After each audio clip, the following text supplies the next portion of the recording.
Kindly take your seats. We will begin the program now. Can I invite Mr. T. R. Kesavan, President, Dr. V. Malini Shankar IAS, retired Vice Chancellor, Indian Maritime University, Mr. J. Krishnan, Governing Council Member and the Chairman of the International Cooperation Committee and past Chairman of our Logistic Committee, and Mr. Uday Bhaskar Reddy, Co-Chair of the Logistic Committee, to come to the head table, please. Please give them a hand.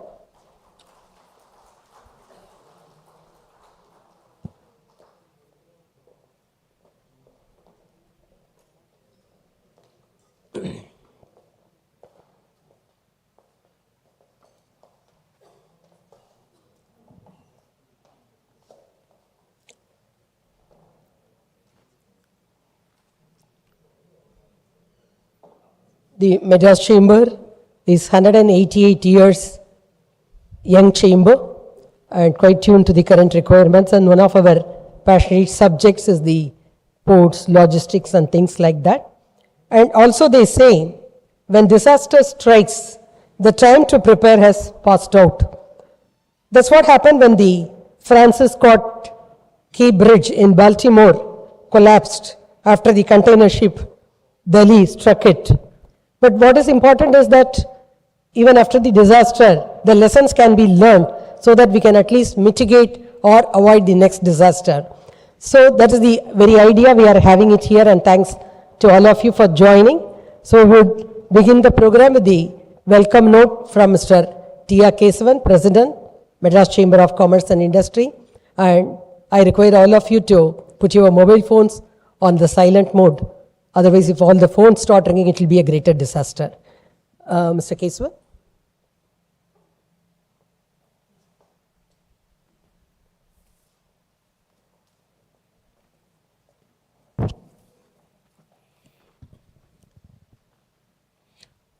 Thank you, Saraswati. In fact, I think it gives me a great pleasure to extend a warm welcome to all of you here. And let me take the pleasure of welcoming Dr. Malini Shankar IAS, Vice Chancellor, Indian Maritime University, as our keynote speaker for the day. Thank you, Madam. And Mr. Muthu Jagannath, Director, NAU Pte Ltd, Singapore. Mr. Amitava Ma Jumdar, saw him sitting here. Yes, Amitava Ma Jumdar, Managing Partner, Bose and Mitra and Company, Bombay, as a moderator for today's session, and Mr. N Srikanth, CEO and Senior Partner, Hor Associates, and representative from our co-host of the Association of Multimodal Transport Operators of India and Federation of Freight Forwarders Association of India. All the MCCA Managing Committee members and all the other participants, once again let me welcome to the session of Lessons from Baltimore, Risks and Claims. See, disruption to any global supply chain is always painful. I think you don't have to think about it. The reason is there are two ways to look at it. And there's always two parts to any untoward incident. One, the first question always comes to the mind is, was this avoidable? How can we prevent this in the future at least? And the second is the aftermath. Comes the compensation, who, how, when and where, all those kind of stuff. This is very common. Any event at faraway geographic locations today actually impacts the common man in the distant lands.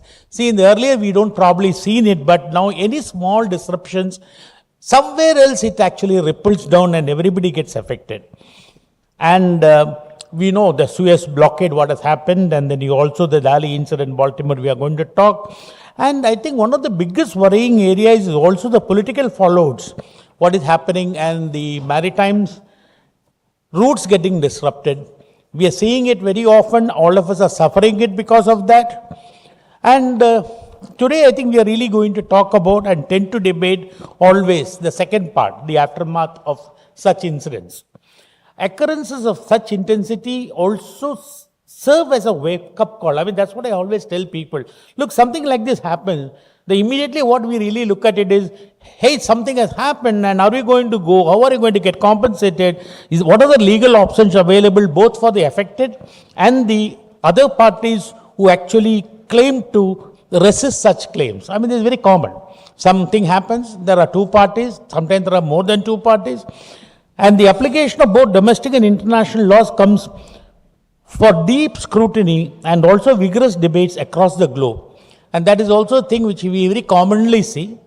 The law can be pretty complicated when it comes to international, when you have different countries coming into, countries trying to discuss, and many a times, I don't know how many of you realize it is, sometimes what actually settles a lot of these problems is arbitration than the law itself. Now, the Baltimore incident is a very complex situation where the multiple affected and multiple defendants are there. The owners of the cargoes who have no role to play are also being called upon to foot the laws. I know there are some experts who will probably throw a lot of light to it, why this happens. I mean, people tell me, I only send the cargo, why am I people are asking us to compensate. And the city makes claim for the lost economic interest and claims arising after delays and damages, obviously, loss of life, and the list goes on. See, MCCA is very happy to take up this aspect with the help of the domain experts today here to understand the legal provisions and also consider the risk mitigation measures for the future. Trade needs to adjust their sails constantly to retain its efficiency, and a clear understanding of cross currents will help us to plan the way forward. And I'm sure that the brilliant minds we have here today, they will be able to throw some light so that many of us can learn and hopefully adjust it for the future rather than if we can do something for the day or not. As I said, there is always a reaction. I also like to emphasize actually on the first. Something happened and then there is a reaction, the easiest thing. The question is, what I said first, is this avoidable? How can we prevent the future occurrences? Let me just go back to the bridge which was built in 1977. I think that was the Baltimore bridge, the second Baltimore bridge, if I remember right. The old Baltimore is probably 100 odd years earlier than that, where the sea ferries were small and manageable. As years when the bridge became old and the ships became formidable. Now the question here is this an accident in making? Today I know there is one set of people, the city claim that they have lost economic interest. I am actually throwing a question down the table here. Is the city owners also responsible for it? I mean, you have an old bridge, which is reasonably narrow for the big, formidable ships. And was there a warning bell somewhere that this catastrophe can happen? Have you looked at it? I mean, I'm not only asking them that question. I'm sure a lot of things can happen in the future of this similar kind. So the question is, are we looking at what are we using, where is it going, how things are, and is there any need to adjust today so that we can avoid tomorrow's problem? Because fundamentally one thing is very clear. Any insurance works if the losses are small percentage compared to the money paid. And this is the biggest problem I think we are going to. Is there a doctrine anticipated? And question of doctrine of anticipate and prevent, is it happening? Because it's very easy to blame later. But is the corrective action upfront available? MCCA is one of the premier industrial promotion organizations in southern India and is currently into our 188th year. And we serve the trade and industry as several expert committees who act and think as think tanks in our and their respective domains. The expert committee on logistics, which is now people are sitting right on the dais, they are very active, and a number of issues concerning policy, infrastructure, procedural and administration for the development of existing business have been taken up for deliberation at different points of time, and valuable sessions are emerged out of that kind of discussion. The logistic committee decided to have an exclusive session to have an overarching compensation. Sorry, I always come, when you talk compensation comes, I'm very sorry about it. It is comprehension. Okay, the overarching comprehension of the Baltimore incident. This would help us to grasp the entirety of that event, as I said, including the causes, the consequences, and the broader implications. And this timely program was organized to understand the risks, claims, compliances, and also how can we avoid it in the future. We have a keynote speaker and experts who would elaborate on this. I'm not an expert, and I think I'm allowed to hear them out, and I don't want to give statistics or technical facts of something which I don't know anything about. I once again welcome our guests, welcome our keynote speaker and all the speakers present here. And I've noticed that today we have a completely filled auditorium, and I'm really happy to say and wait to hear and learn out of it. Thank you.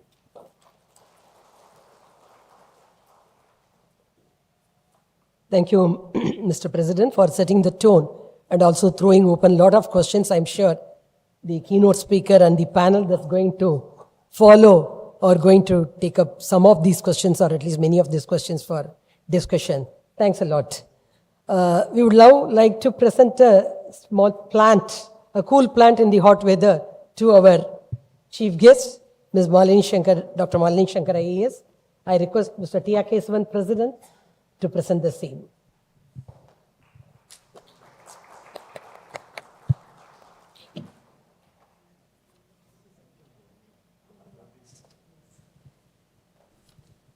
This program, we should be very honest and acknowledge the role played by Mr. J. Krishnan, our Logistic Committee, former chairman and the current governing council. In fact, he was the one who started this discussion in the meetings and said, probably this requires a lot more detailed discussions on the subject and deep dive. So I would request Mr. J. Krishnan to introduce our chief guest and say a few words now.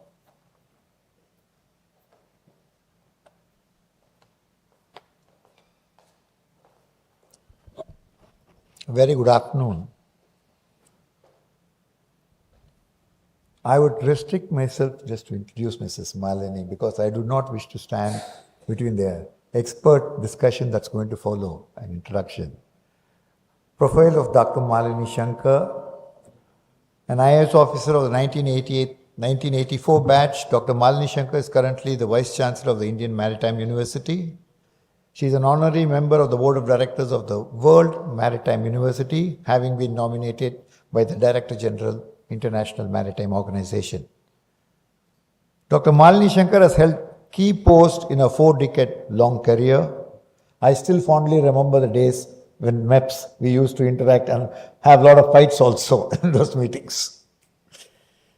She was also the Director General of Shipping on the rank of Secretary to Government of India prior to her superannuation, and she was also the chairperson of the National Shipping Board from 2020 to 2023.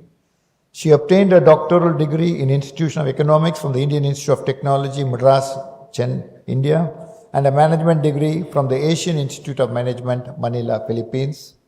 She was selected in 2020 as one of the 7 global recipients of the AAA award by the Asian Institute of Management, Manila, Philippines, and I'm very happy to say she is the first Indian woman to receive this award. Ladies and gentlemen, it's our pleasure to listen to Dr. Malini Shankar.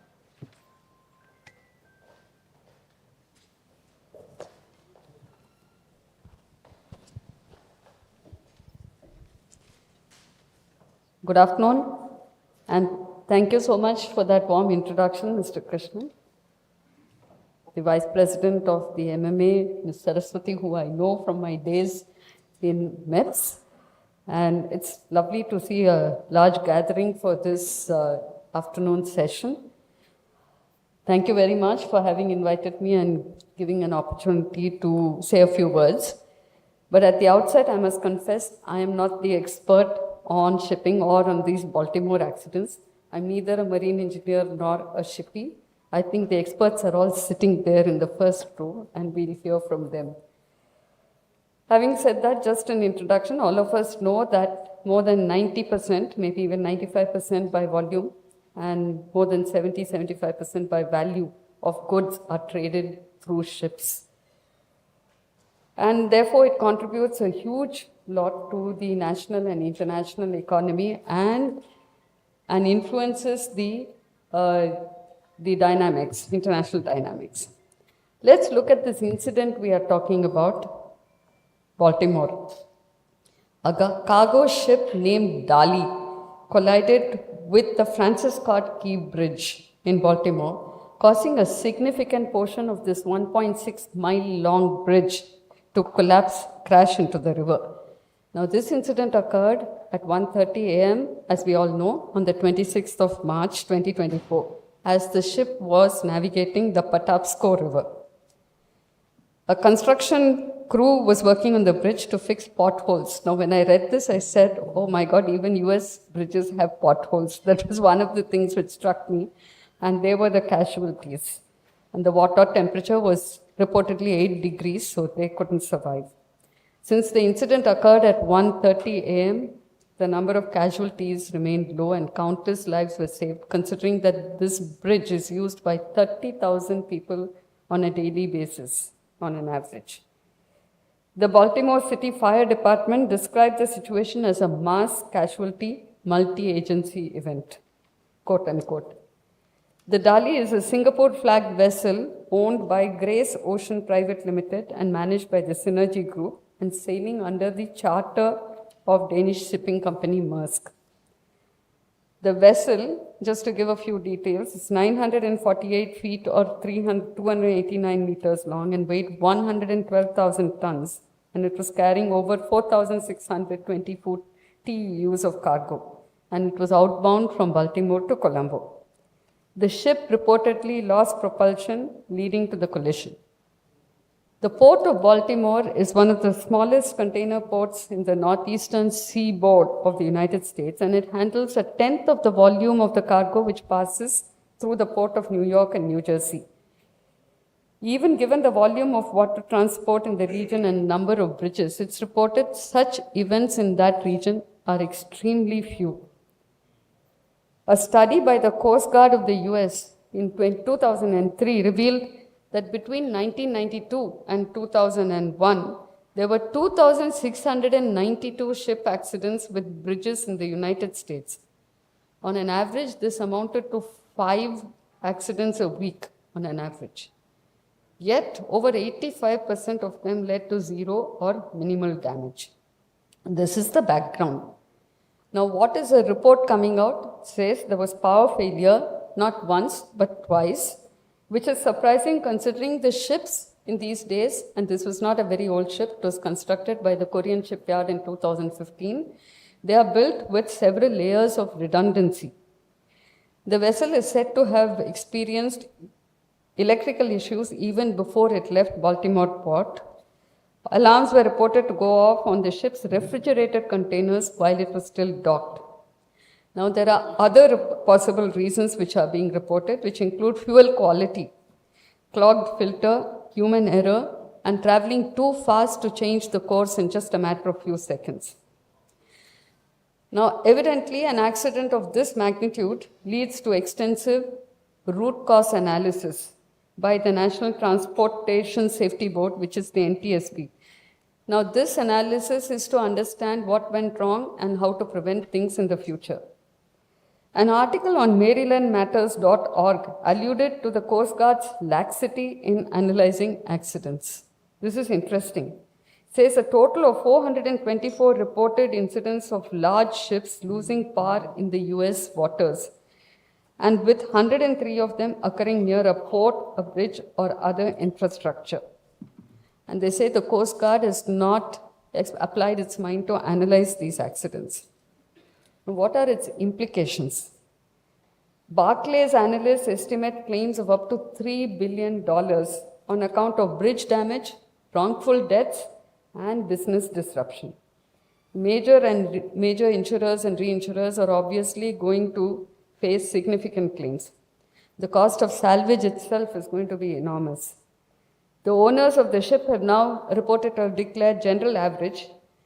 Now, this concept of general average, according to the concept of general average, all parties involved in the voyage must bear the losses jointly. Now, since it's such a huge loss, the owners have claimed to declare general average.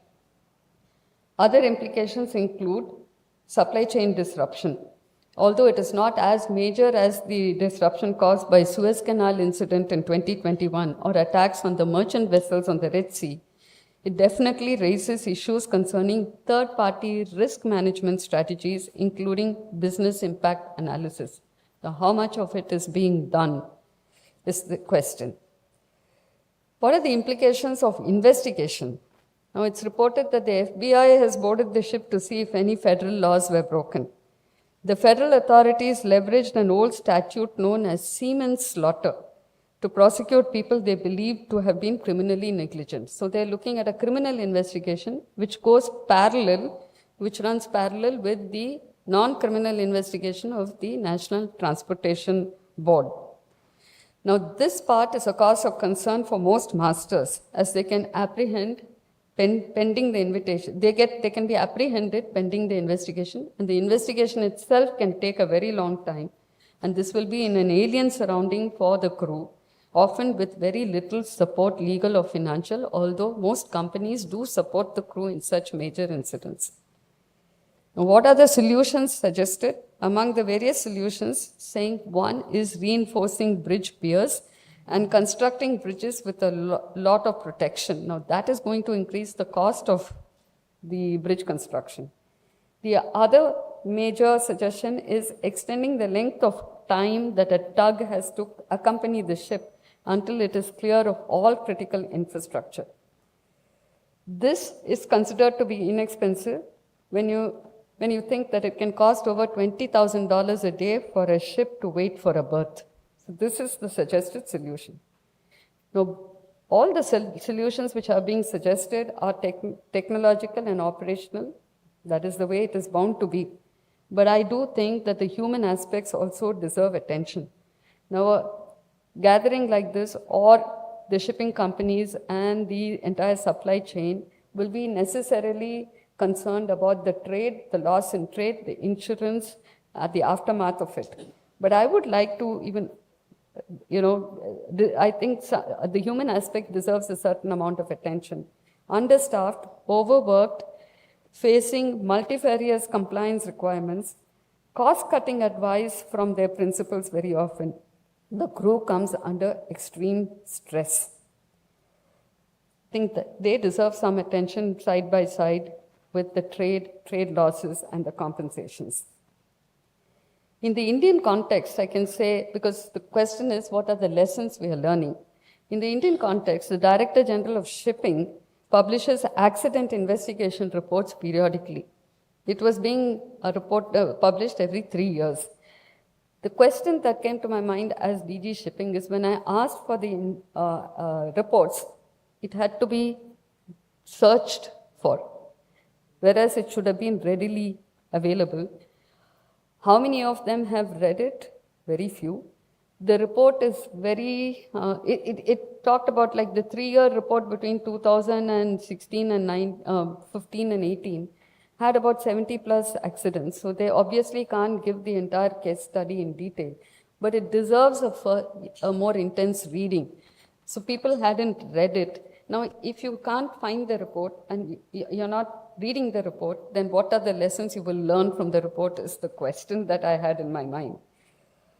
And after, if somebody has read the report and there are learnings, the shipping community has learnings, and the shipping community is not alone because you have to coordinate with so many other ministries or other stakeholders, then what is it that you're going to implement of the learnings? We had an NAU oil spill in 2017, which happened within a month of my taking charge as DG Shipping. There's a lot of it that we learned. Unfortunately, the Indian system, we don't document it. And the documentation should be objective. It can't be from the institution which is dealing with it. So we need stakeholders who need to document it. And after there's a lot of learning from it. For the very first time, we could get compensation for the fishermen and for the government for the very first time from an oil spill. But where is the documentation of it? Now, if you look at the larger aspect, that is the Indian context, the larger aspect, if you look at maritime conventions, the International Maritime Organization has several conventions I think Mr. Raja Mazumdar will be able to tell how many conventions there exactly are, because last known there were 37, but now when I read it, it's a lot more than that with regulations. Now, every convention, every important convention emerged from the investigations and findings of a major accident. So MARPOL, the Marine Pollution Convention, is one of the key conventions which came out of oil spill incidents which occurred in the late 60s up to mid 70s, a whole lot of them. As a result of the convention, the number of oil spill incidents have been reduced, at least the serious ones have been reduced. So that is what we are looking for at this moment. What can we learn and what can we take forward for the future? The Baltimore accident, friends, has sensitized us to the enormity of risks associated with shipping, not only financial, but legal, policy considerations and human considerations in equal measure. I certainly hope that this gathering here with the stalwarts, the doyens of the industry, would be able to take home, to comprehend learnings and suggest measures and ensure that our learnings make sure that we can prevent future accidents, and should an accident occur, we know how to deal with it also. Once again, thank you very much for the attention, your patience, and for the invitation extended. Thank you.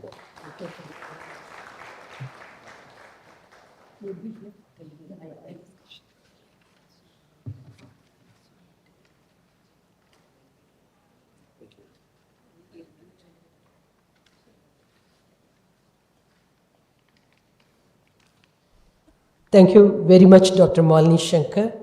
And she has also given a bird's eye view of the thing, and I could see the DG shipping in her when she pointed out about the report. So this program is also live going, and it is a hybrid program since AMTI and FFI are also partners, co-hosts here. So there are people viewing it from other places also, and some of the people who couldn't make it here today also we have given the access. So thanks for joining. So we will now move on to the panel discussion. So probably before that, I would request Mr. Kesavan to present a memento to her as a token of our gratitude, and also a coffee table book of the chamber.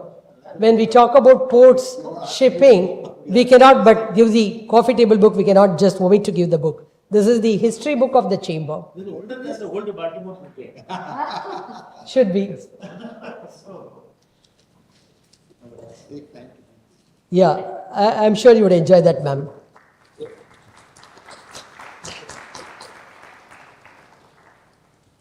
Thank you. So probably we can move on, and can I invite Mr. N Srikanth, the moderator for the panel discussion.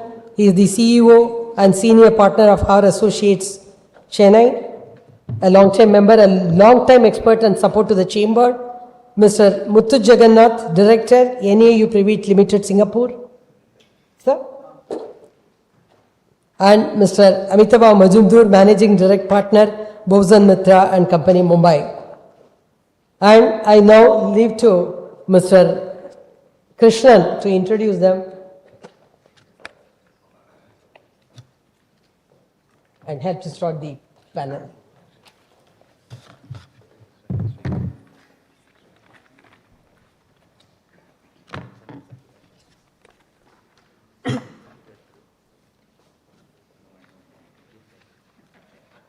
That to introduce the domain expert is not an easy task. But having been ordered to do so, I shall attempt it. The chairman of the session is none other than Mr. N Srikanth of our own Madras chamber, who also very long time ago headed the logistics committee of the chamber. Well known and well respected, a Bhishma Pitama in Chennai. Mr. Srikanth serves partner, CEO of Hava Associates, India's leading maritime and port consultancy and investment advisors for these industries. He served as the trustee of the Chennai Port Trust, as a member of the high-powered National Shipping Board, a statutory body to advise the Government of India on shipping and port policy, and he is considered an expert in coastal shipping. He has served as a visiting faculty member in the Indian Institute of Management, Ahmedabad. He was also on the government's task force to set up Maritime MBA at the IMU. His publication, Strategic Risk Management in Port, originally presented by him at the Imperial College London and published by Lloyd, has received special acclaim. These are but a few facets of a very, very dazzling gem, Mr. Srikanth. I move on next to Sri Muthu Jagan, or Jagan as he is popularly known. He is the director of NAU Private Limited, Singapore. He is based in Singapore, and he has been kind enough to be with us today during his other engagements at Chennai. We are very, very grateful and thankful to you, sir. NAU is a maritime claims consultancy adjusting correspondent firm assisting clients in their disputes, H&M, transport liability and P&I claims. Mr. Jagan is a graduate from the JNU and has completed his LLB and LLM from the University of London. He is a specialist and has experience in shipping and chartering practice, NVOCC, freight forwarding and consolidation, shipping agency, liner activities, H&M adjustment including collision, DRC, P&I claims control, defense adjustments. The list goes on, and surely this is just but a glimpse of what this Mr. Muthu. He is an associate of the Chartered Insurance Institute of Singapore, Insurance Institute, member of the Singapore Chamber of Maritime Arbitration, International Malaysian Society of Maritime Law. He is a panel arbitrator at the Singapore Chamber of Maritime Arbitration, China Maritime Arbitration Commission, Dubai International Arbitration Center, Gujarat International Maritime Arbitration Center, and a panel mediator at Asian International Arbitration Center. Truly a domain expert. We are very, very happy to have you amongst us today, sir.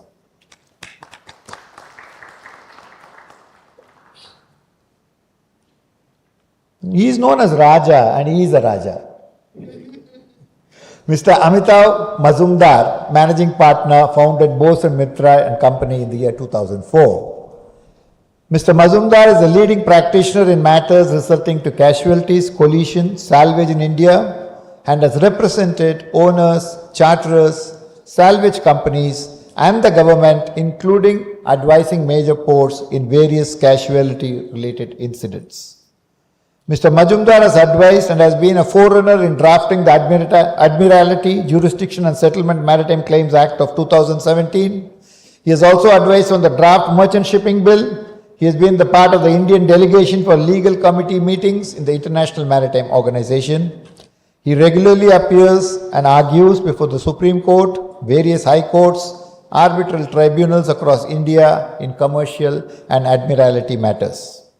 He regularly represents Indian ship owners and associations in closing deals in Singapore, London, Hong Kong, Greece, Italy, and the United States of America, Dubai, Hamburg, Bulgaria, and Japan. There's no part of the globe that he doesn't touch.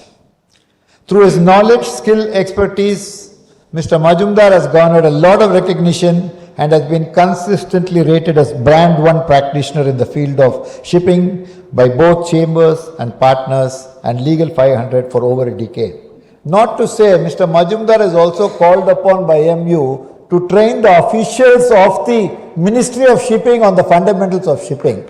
We are truly happy, sir, to have you with us. Thank you.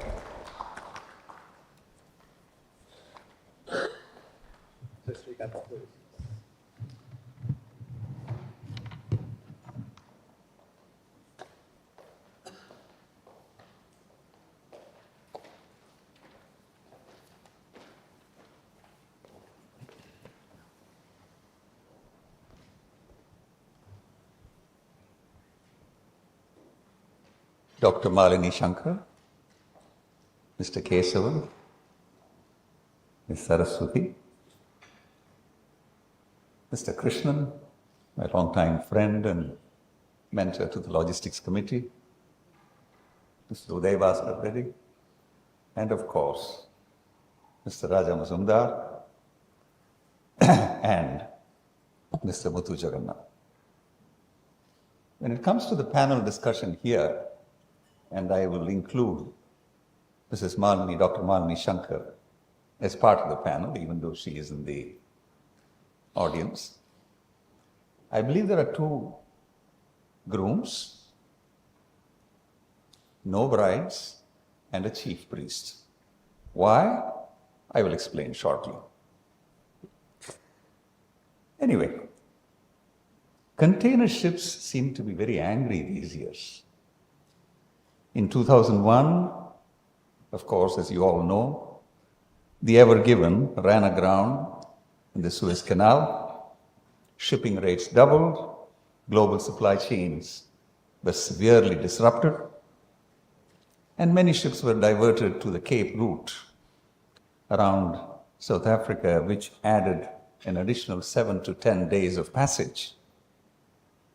On March 16th this year, an incident which did not receive as much publicity as it ought to have, a container vessel, the Yang Min Witness, crashed into a key crane at the port of Evyap in Turkey. Amazingly, 3 container cranes just crumbled one after another. If you've seen the videos, it's shocking in a domino effect. And now, the spectacular collapse of the Francis Scott Key Bridge in Baltimore after the container ship MV Dali crashed into it. I wanted to show a little video of how it crashed, the whole thing just folded. But I thought that would be too much of an intrusion into your time. Let's talk about the Suez blockage for a minute. Shipping is truly international. The Suez Canal is a hugely busy passageway. I don't know how many ships go through that every day, maybe 50, something like that. It was not designed for 50. It is not, as Mr. Kesavan very presciently remarked, it is not designed, he didn't talk about the Suez Canal, but the passage is far busier than it was ever intended to be. The Ever Given was one of the largest ships in the world, with a capacity of maybe 20,000 TEU or more. And I think it was nearly full. It was registered in Panama, owned by a subsidiary of a Japanese shipbuilding company, time chartered and operated by Taiwanese Evergreen Marine, with technical management under a German ship management company, covered by a UK P&I insurer, with the hull under a Japanese underwriter, and so on. That's shipping for you. It's global, it's international. As for the Baltimore tragedy, I will dwell a little more on it, and some of which may be a repetition to what Dr. Malini Shankar in particular said, but bear with me. The bridge carried the 4-lane Interstate 695, which was used by some 34,000 vehicles in a day. It crossed one of the busiest shipping routes in the world, not widely known, the lower Patapsco River, which connects the port of Baltimore to the Chesapeake Bay and the Atlantic Ocean. I have some familiarity because I used to go on an average annual pilgrimage to the Baltimore area for business purposes. And I never really thought that the bridge would collapse, but thank God it didn't when I was visiting. In 2023, the boat handled nearly 500,000 passengers, over 50 million tons of cargo, valued at maybe $80 to $100 billion. It generated $3 billion in wages and salaries. Remember, that's important to a city. $2.5 billion in business revenue, and $500 million in state and local tax revenue. The MV Dali, of course, which hit the bridge, is expected to have hit it with a force of something like 12,500 tons. Now that, I'm told, is equivalent to a 100 blue whales hitting you. Now whatever you're comfortable with, you can park your thoughts there with 5,500 tons or 100 blue whales. I have no idea which is correct, but this is what is reported. And of course, the Dali was registered in Singapore, operated and owned by Singapore companies, was chartered by the Danish shipping giant Maersk, managed by this Singapore arm of an Indian ship management company, many of whom will know who it is. And of course, it was crewed almost entirely by Indians. I don't know whether there was one Sri Lankan amongst them or all of them were Indians. A little bit into the details of the crash. On March the 26th, the Dali left the port of Baltimore at 12:44 a.m., bound for Colombo. Once the ship was in the channel, the tugboats were released. That's important. Somebody remarked, couldn't it have been after it crossed? Soon thereafter, the vessel suffered a complete blackout and began to drift out of the shipping channel. And I remember seeing in the videos, the navigation lights went off too, which seemed very odd to me. A backup generator supported electrical systems but could not provide the necessary power for propulsion. At 1:27 a.m., a mayday call was made from the ship to say that the crew had lost control of the vessel and that a collision with the bridge was possible. Traffic on the bridge was stopped immediately. At 1:28 a.m., the ship struck a pier at roughly 8 knots. Given that the ship weighed 100,000 tons plus at 8 knots, that's where the 12,500 ton force comes in. Within seconds of the collision, the bridge simply broke apart. 6 workers on the bridge died. In filing a claim against the 2 Singapore companies, the ship managers also, the city of Baltimore, said the disaster single-handedly shut down the port of Baltimore, a source of jobs, municipal revenue, and no small amount of pride for the city of Baltimore and its residents. Remember, we are talking to politicians here. They also claimed that the vessel was unseaworthy and that the bridge's collapse was caused by negligence of the vessel's crew and shoreside management. That alarms on the Dali's refrigerated containers sounded when the ship was docked in Baltimore, indicative of an inconsistent power supply that was not investigated and, or if investigated, not fixed. They're closing in. And believe me, there are some very uncomfortable things here. I've not seen, I don't think the engine records have been released yet. People may know better. The city also made several other broad claims against the owner and the operator of the Dali. I'm focusing a little more on the city because you know where the trouble is going to come from. The Maryland General Assembly introduced emergency legislation to provide money to workers and local businesses affected by the disaster.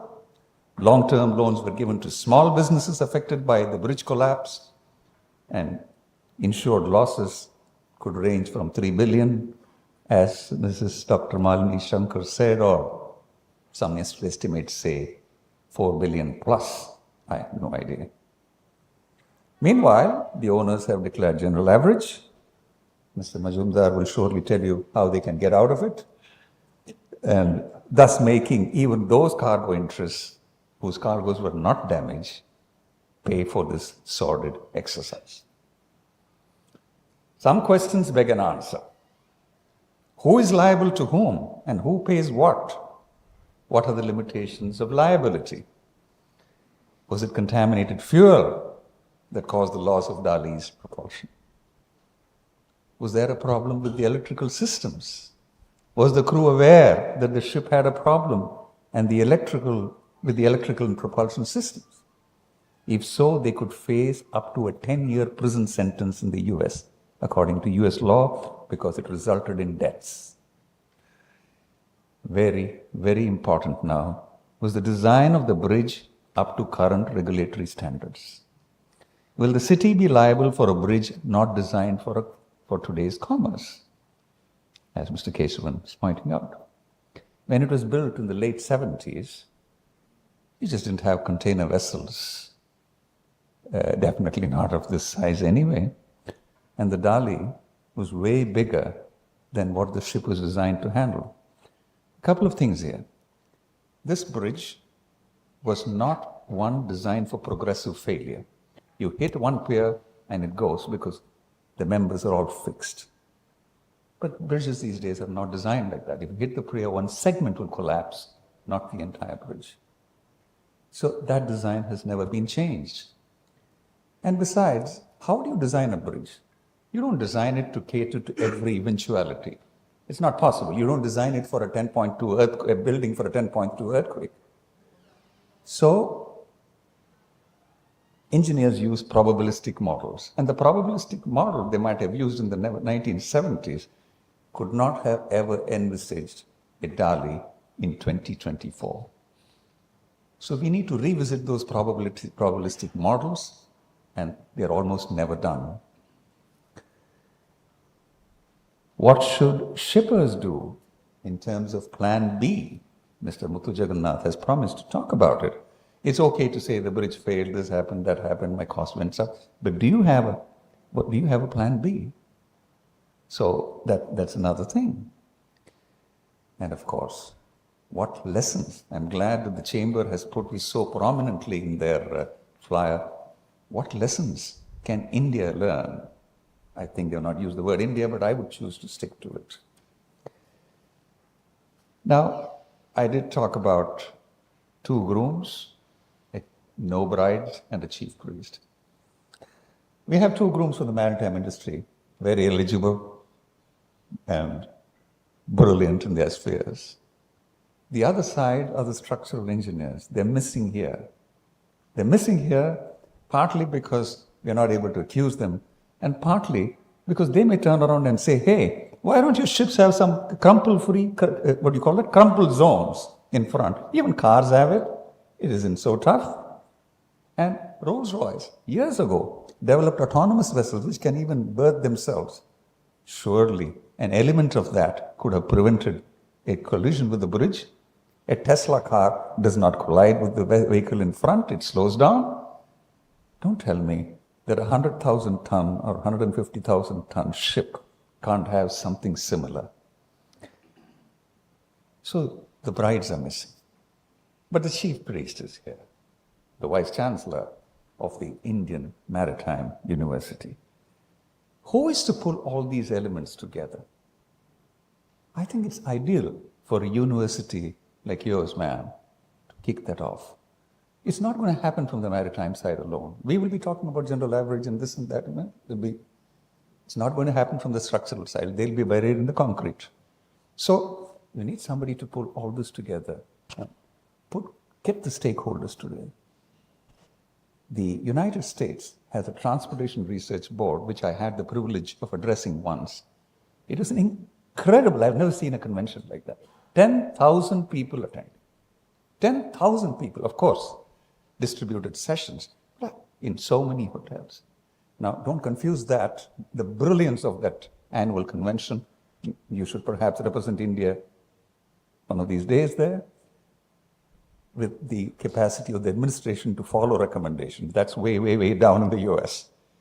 Perhaps you could moot the idea of something similar to the Transportation Research Board in India, where people can come and present their findings, the various institutions which the government has promoted. They're not actually talking to each other in the manner that they ought to be. And I see no better institution than yours, ma'am, to promote that. And there are so many people here who can play a small role in getting that off the ground.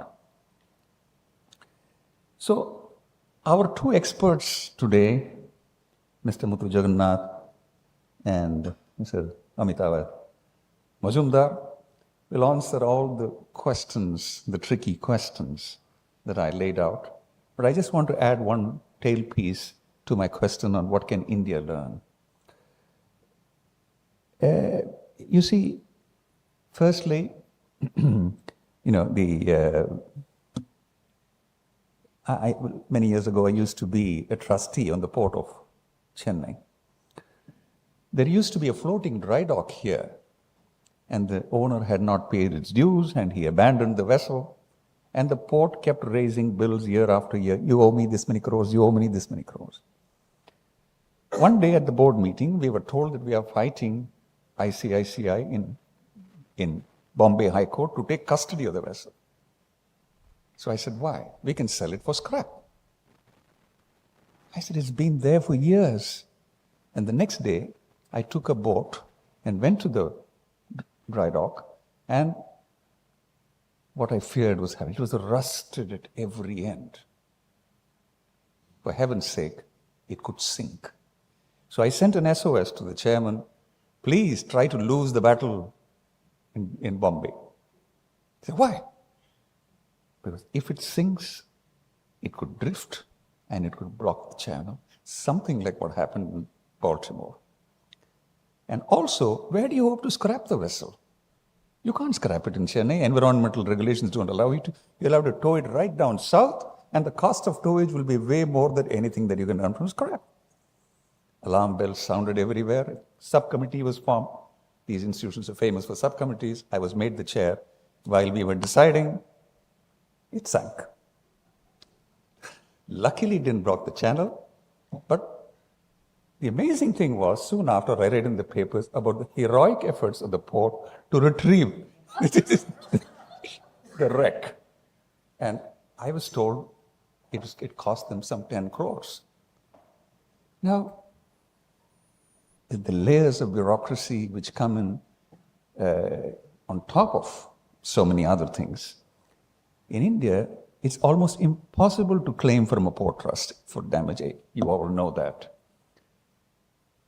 Dr. Malini Shankar successfully claimed on behalf of the government for an oil spill, but I don't think we can do the reverse. So we can't, and you can't even dream of claiming from a city government or a municipal government. So the various stakeholders have to be pulled together, and that's not happening. Perhaps the Indian Maritime University could be instrumental in that. So I think with that, I wish the deliberations all success. And we have excellent people here, and Dr. Malini Shankar to give her expert views also. So may the games begin. Thank you.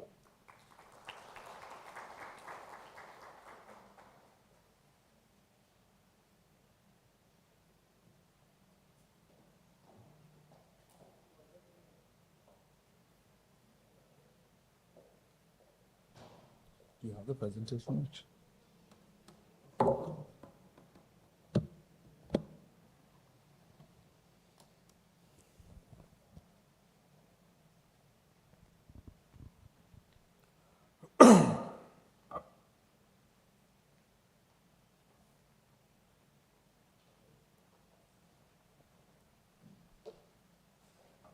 Thank you very much. First of all, I'd like to thank MCCI for having me over here. It's always a pleasure to speak in Chennai. It's sort of a second home to me because I'm here nearly every week in the High Court. I find the gatherings over here extremely well presented. Thank you very much to everyone and thank you MCCI for having me. I think I must thank my Dr. Malini Shankar as well as my co-speaker here for having given a small brief of what has happened. And if I remember correctly, about 7 or 8 years ago, we had a dead ship called the MT Wisdom, which nearly came and hit the flyover in Mumbai, you know, the one which goes from Bandra to Worli. Yes, at the ceiling. And it was over a weekend, and everyone was on their toes because this dead ship was on its way, going to crash into the ceiling, and somehow because of the weather turned out and went on to the beach. But so it is not that we have not seen similar incidents happen in our own waters, but what was the takeaway from that, we have no idea because there was no research on that. As Dr. Shankar looked, that she was not even aware that it happened previously. But it did happen. As soon as it didn't touch it, then everyone forgot about it. And then we went on to seeing whether we could collect money from the, it was the first time that we understood that we were party to the fund and we should get some money from the fund for salvaging because there was some reminiscent oil on there. But anyway, but it is a fact that our biggest challenge is documenting what is happening. We have 7,000 kilometers of shoreline. Incidents are happening all the time. But if we could document them and learn from them, it might be the biggest lesson that we can have if such an incident ever took place in India. Now, going back to the Baltimore and the complexities of the Baltimore is, and I will run through a bit of it because we've already covered the basic facts of it, so I won't going to run it, except for this little cartoon which came on. Sorry, I'm seeing it myself, not you. My apologies. Yeah. I don't know if anyone saw this. This came up in the American newspapers. But people forgot that while there were Indian seafarers on board, there were 2 pilots appointed by the US Maritime Administration who were also on board the ship. So it wasn't that there was only the Indian seafarers on board. So that picture that was depicted of the Indian seafarers, I think, is quite objectionable. At least I took it to be very objectionable. And in fact, especially in a place where the president praised the Indian seafarers, because had they not stopped that bridge from closing down, there would be far more incidents which would have happened. So there was a huge amount of effort which was taken in, which is not getting much media coverage. And typically with administration, they're trying to find how to get hold of money to build the bridge, because there are limitations. And everyone is aware of the, I'm sure, of the magic pipes as well, which used to happen in the US. You know, getting in the US and an incident taking place in the US is the worst thing that could possibly happen. You know, you're stuck.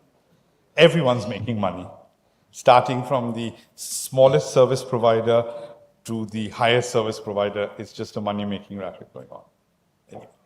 So the Dali, as we have heard, is owned by a Singapore company, time chartered to Maersk, and was one of the largest container ship operators in the world. In fact, the chartering was done by Maersk under the M2 agreement. So in fact, Maersk and MSC both were connected in this. It's called the 2M Alliance. So both Maersk and MSC are likely to have issued their bills of lading, and then there is a lot of NVOCCs. Now, had this been a bulk carrier or a tanker, things might have been a little bit less complicated contractually. But being a container vessel, as you're all aware, the ship owner plays the least role, because they time charter the ship to a major operator who then issues his bills of lading down the line, and then there are various NVOCCs down the line. And therefore, a contractual claim coming up the line, which I'll talk about later, is far more difficult. And I'm sure some of the containers which were on board this are meant for India as well, via Colombo, would be coming in, and there would be issues which will arise.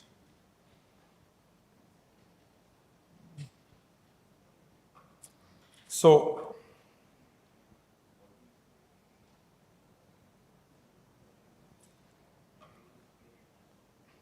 my apologies. I'm trying to run this with this, which is not.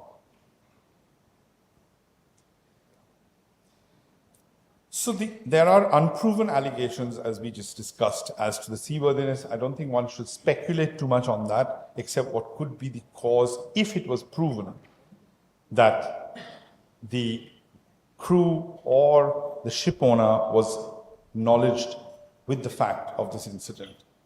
If the vessel had been sent out in an unseaworthy condition, what would have happened? As to whether it was unseaworthy or not is a matter which is a fact-finding task, and I don't think any of us can really jump the gun and say, let's blame X. We have to leave that. Today's talk will be only on the presumption, is that how it would affect, had it been the ship not been in seaworthy condition when the vessel left. So, seaworthiness under the Article 3 of the Hague and Hague-Visby rule, as you're aware, is that the carrier shall be bound before and at the beginning of the voyage to exercise due diligence to to make the ship seaworthy and properly man, equip, and supply the ship. Article 4 provides the defenses that neither the carrier nor the ship shall be liable for damage, loss or damage arising or resulting from unseaworthiness unless caused by want of due diligence on the part of the carrier to make the ship seaworthy and to secure that the ship is properly manned, equipped, and supplied. Article 4.2 further provides that neither the carrier nor the ship shall be responsible for loss or damage arising or resulting from act, neglect, or default of the master, marine pilot, or the servants of the carrier in navigation or in the management of the vessel, and any other cause arising without the actual fault or privity of the carrier or without the actual fault or neglect of the agent or servants of the carrier, but the burden of proof shall be on the person claiming the benefit of this exception to show that neither the actual fault or privity of the carrier nor the fault or neglect of the agent or servant of the carrier contributed to loss or damage. Pausing here, the reference to this is not to the bridge, but to the containers on board the vessel. The bridge will still have to be built, and the ship owners P&I Club will still be liable. And there may not be a defense for that. There may be a limitation for that, but not a defense for that. But insofar as the cargo is concerned, as a cargo owner, when you are going to sue, if the ship owner or the carrier under the bill of lading are able to get their defense built on this, then of course they are not liable to pay. So it's a highly fact-finding task which needs to be done for cargo owners, and they will need to, of course, show that there was neglect. And I'll come also to the fact of why that is important.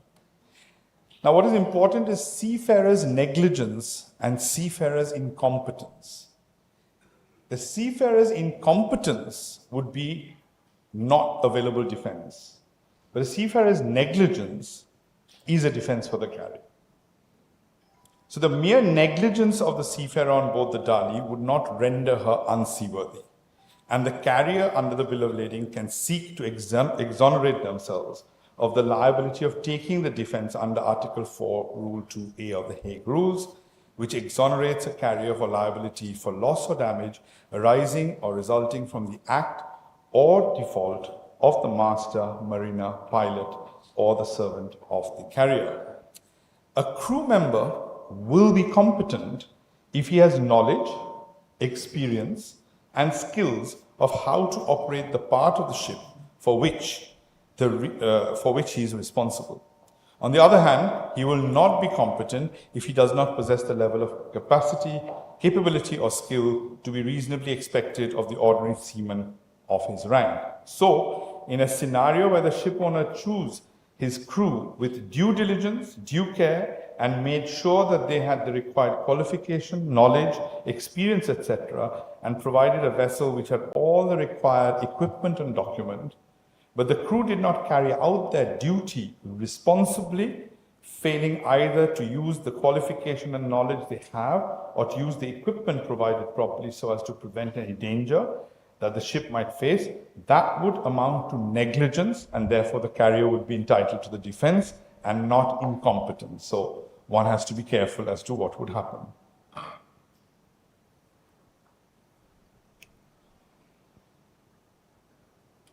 Now, the web of, as I said, the shipping contract, and especially being a container line, is extremely complicated because the number of NVOCC bills of lading which are down the line, there is actually probably no mainline shipping bill which the master has signed where you can contractually go against the ship owner.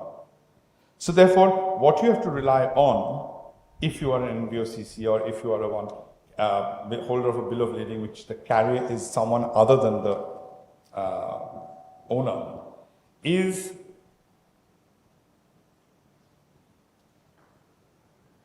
what they said in the Starsin is that you will have to prove your claim in tort. You will have to show because the carrier, other than being the contractual carrier, the ship owner, still owes a duty of care to you to carry the goods properly. And was he in breach of that duty? And if he was in breach of that duty, and you were the owner of the goods, not the endorsee and therefore not the owner of the goods at the time when the incident happened, you also have a claim in tort against the carrier. And that is what in a container line one would have to try and build up to see. And of course, there would have to be the burden to show whether the tort whether there was a duty and whether there was a breach of that duty. So for example, the duty to have the vessel seaworthy when it was leaving, was that there or not there? Was this the cause of it? These will have to be dealt with as and when the incidents happen.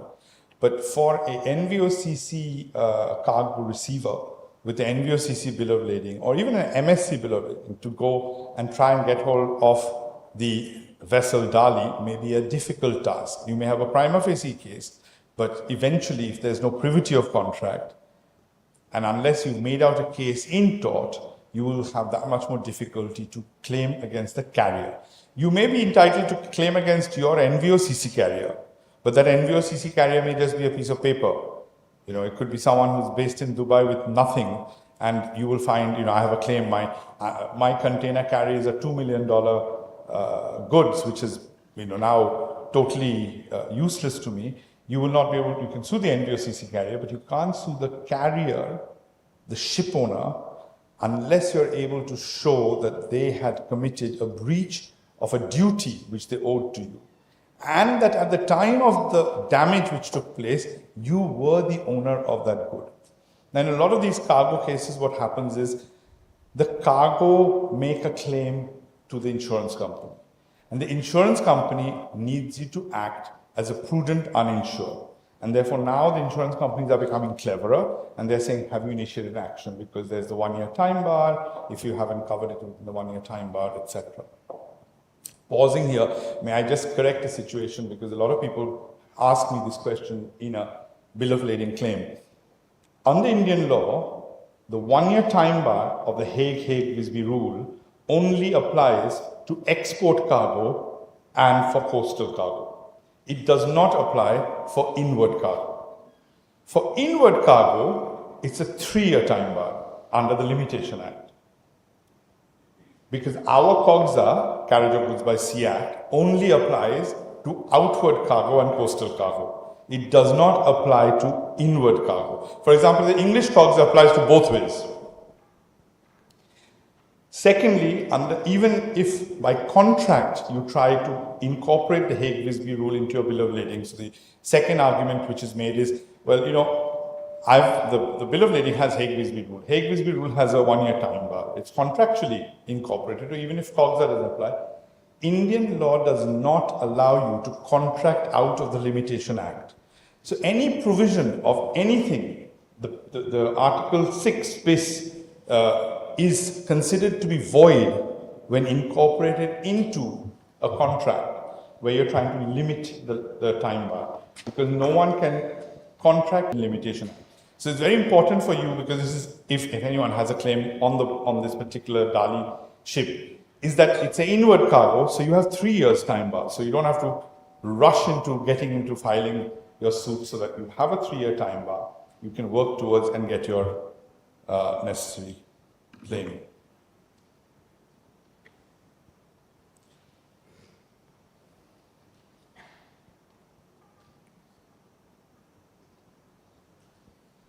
So we talked about the NVOCC, and this is the biggest thing with container lines which you will face, especially in these complicated. There's going to be hundreds of bills of lading down, which has nothing to do, and you have to link it all up, going up the line, and you'll have different scenarios. You may have scenarios where the receiver has rejected the goods because it's been delayed, so title goes back to the shipper, and the shipper is still holding the bill of lading. He has not given it. He may have endorsed it. It could be sitting intermediately in the bank somewhere, in the banking system, where the bank is holding it and the receiver's rejected it, the shipper's caused a problem. Different parties may have claims which will come up. Right? It's not a simple case of a whole ship of corn coming where there is only 2 receiver or 1 receiver, and it's very easy to deal with. You have hundreds and hundreds of possible claimants who could be coming and making claims. And in any jurisdiction, unlike a bulk carrier tanker whose routes are very certain, A port to B port, container line ships go around to 15 different ports, 1, 2, 3, 4, and then eventually come in. So, the exposure is tremendous. So this comes to general average. So in a situation like this, the ship owner will usually declare general average. Now, general average is basically that I'm going to be spending a huge amount of money. I need security and contribution towards that, right? So the Grace Ocean PT owner of Dali declared general average pursuant to which,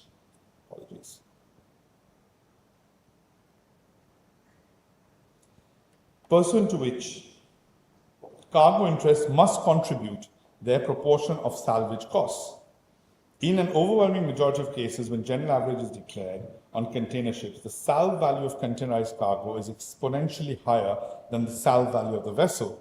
So accordingly, the overwhelming majority of general average contribution comes from cargo. So it's very typical. So let's say, I'll give you an example. Let's say if I'm carrying salt, which is a very low cost product. So therefore, the cost of a whole ship worth of salt is less than the value of the ship. Then of course, in a general average contribution, the ship owner's contribution will be higher than the cargo owner's. But in a tanker, the cargo is exponentially higher than a ship. Therefore, the ship may be worth 15 million, the cargo is worth 200 million. Then the salv cost, whatever the cost is, the contribution will be far more from the cargo owner than the ship owner. In a container vessel, you don't have just one person, you have lots of people. So every container, every owner of those container and the cargo inside it must contribute towards the salvage, right? And without getting that bond, which you don't pay first, you just give a bond with a supporting insurance certificate, that bond has to be given for you to get your cargo. There is a lien, there's a ship owner's lien over the cargo until you give that bond. And if your cargo is insured, the insurance companies all know about this. So they know that they will have to give it. We've come across lots of cases where people don't want to give it, and then there's a huge ruckus which starts up. Because if you don't want to give it, and I'll come to that, you have to prove that the general average incident hasn't taken place. And therefore you have to go into court and prove that. So that takes a long time. So your cargo will just be sitting there. Which is why the Jensen clause came in, that you're not going to argue about it and you're going to just pay the bond, get the cargo. The issues of liability will be decided later on. So party declaring general average will have to establish that he has had a sacrifice or expenditure is extraordinary. The sacrifice expenditure is intentional. The sacrifice expenditure is for the common safety of all property, ship and her cargo, and not just part of the property. And the purpose of the sacrifice expenditure is for prevention of a peril. It is these four things that they have to prove to get a proper general average. Now, therefore, when you declare general average, it's only a start. You get the bonds, you give the cargo, the general average adjuster does the adjustments, and then any cargo person can challenge that. It is not that you have to accept whatever the general average adjuster has said. You can always challenge that, but not at the beginning. At the beginning, you must put up the bond, take your cargo, and let mercantile trade go on, as it were.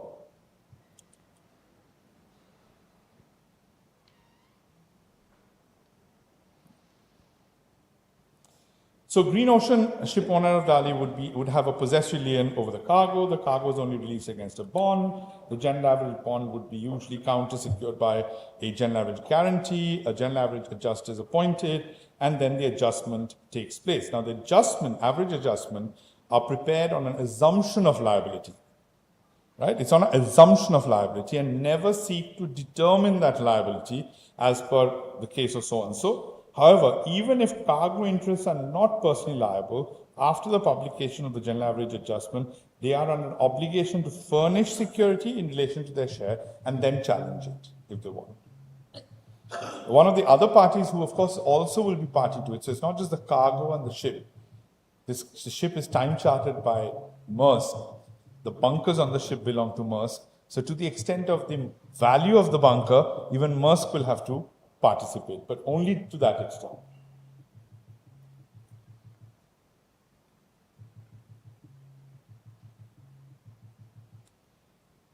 So I've already given an example of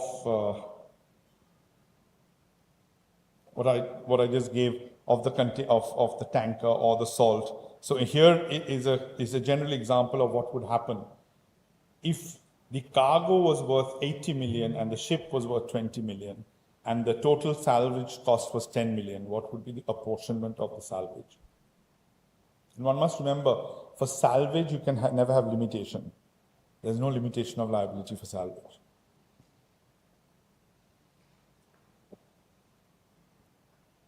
So rights to contribute in general average shall not be affected through the event which gave rise to sacrifice or expenditure may have been due to the fault of one of the parties to the common maritime adventure, but this shall not prejudice any remedies or defences which may be open against that party later on.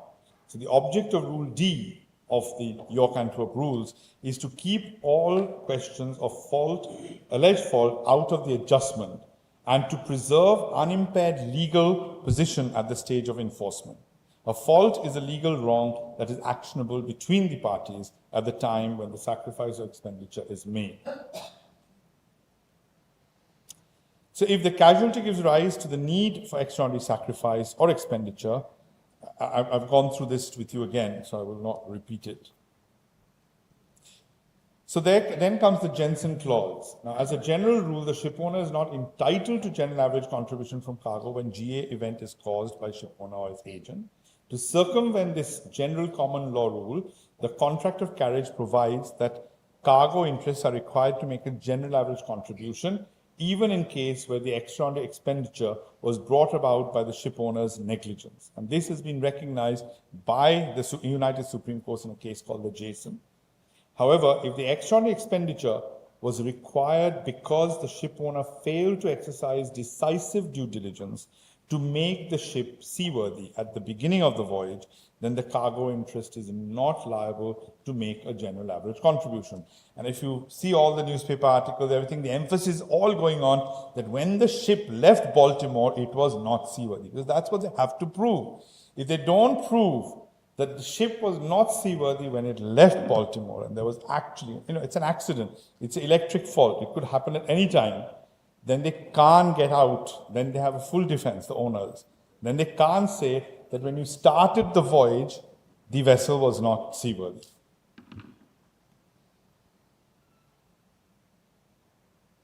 So this now comes to what are the damages that you can claim as a cargo owner. So you have physical damage or loss. Let's say there's reefers on board, the electricity is now gone. All that cargo probably is damaged because there's, all the reefer cargo is certainly gone.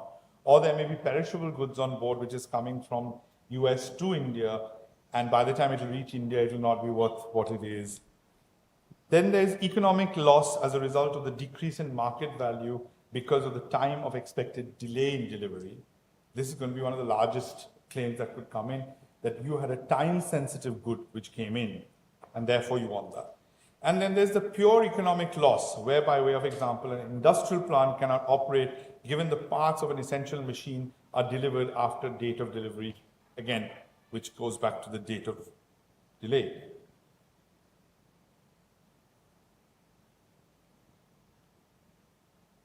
So the liability of the carrier for delay in delivery is the most difficult one, because no bill of lading contract specifies that I will deliver your cargo within X number of days. So the test, of course, is, was there reasonable time within which you came? If there wasn't a reasonable time within which you came, then you can say that, yes, there was a delay beyond reasonable time, and therefore I have lost the market value of what I had bought and wanted to sell it, and therefore I should be compensated.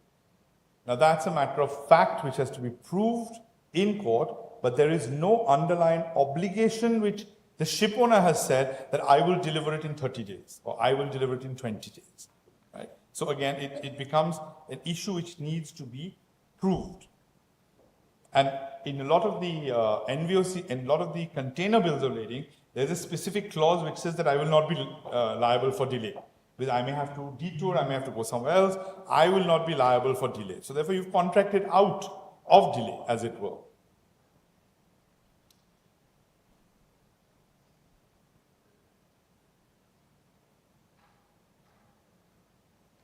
In fact, in the in our Indian Marine Insurance Act, Section 55(2)(b provides that unless the policy otherwise provides, the insurer on ship or good is not liable for any loss proximately caused by delay, although the delay be caused by a peril insured against. So therefore you have to be very careful as to what is the clausing in your bill of lading. If you have cargo on the Dali which is coming, you need to turn around you have to look at the first page. People always say that the first page of the bill of lading is where we fill it up. Actually, the second page. Because going back to the old English laws of carbonic, smoke ball, etc., where they said that, the terms of the contract must be known before you enter into the contract. Therefore, if you see a bill of lading, the Gen Con bill, you'll see the page which has got all the filling up on top will say page 2. Page 1 is the terms. But we always take this to be 1 and that to be 2, but in fact, page 1 is the terms, page 2 is where you fill up all the details of what is being carried.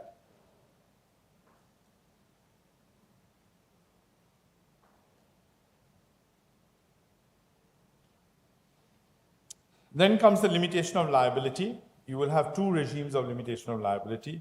One is for the vessel owner will try to create his limitation of liability. And of course, there's the package limitation of liability, which also will be there. So that will be the next defense. If they fail in the defenses of Article 4, then they will then rely on, if the cargo is so expensive, then they'll rely on the defense of under the limitation of liability. And I think Mr. Muthu will do a lot of the limitation of liability, so I'll leave that to him.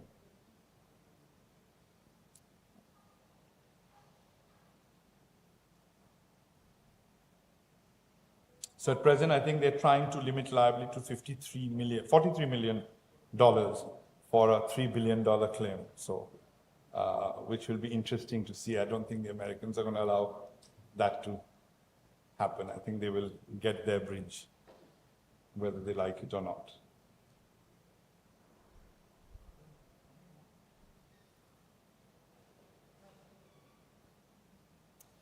Thank you very much.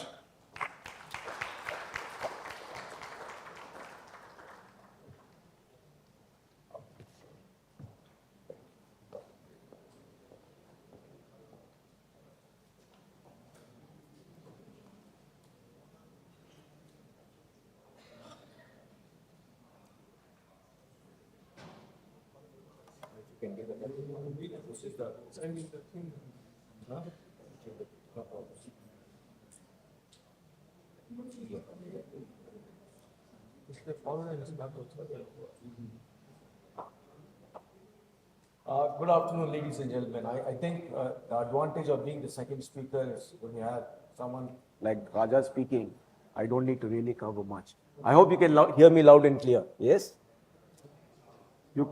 A bit more louder, okay.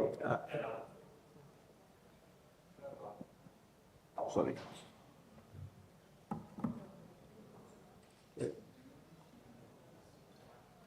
Can you hear me loud and clear now? Perfect.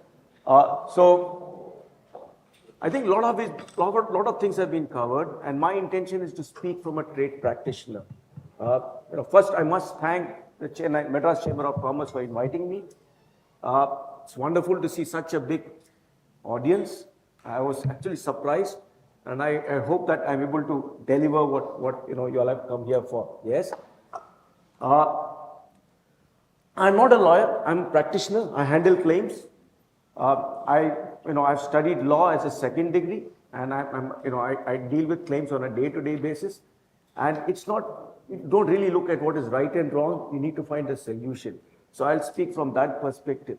Yes. Please take it with a pinch of salt. If you want legal advice, go to someone like Raja. He will be able to guide you.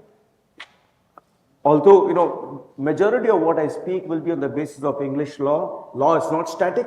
Every country has got some quirks. There are different types of law, civil law. If you go to Russia, they got communist law. So things are different. So what is right in one jurisdiction may not necessarily be right in another jurisdiction. You need to play the game. Yes?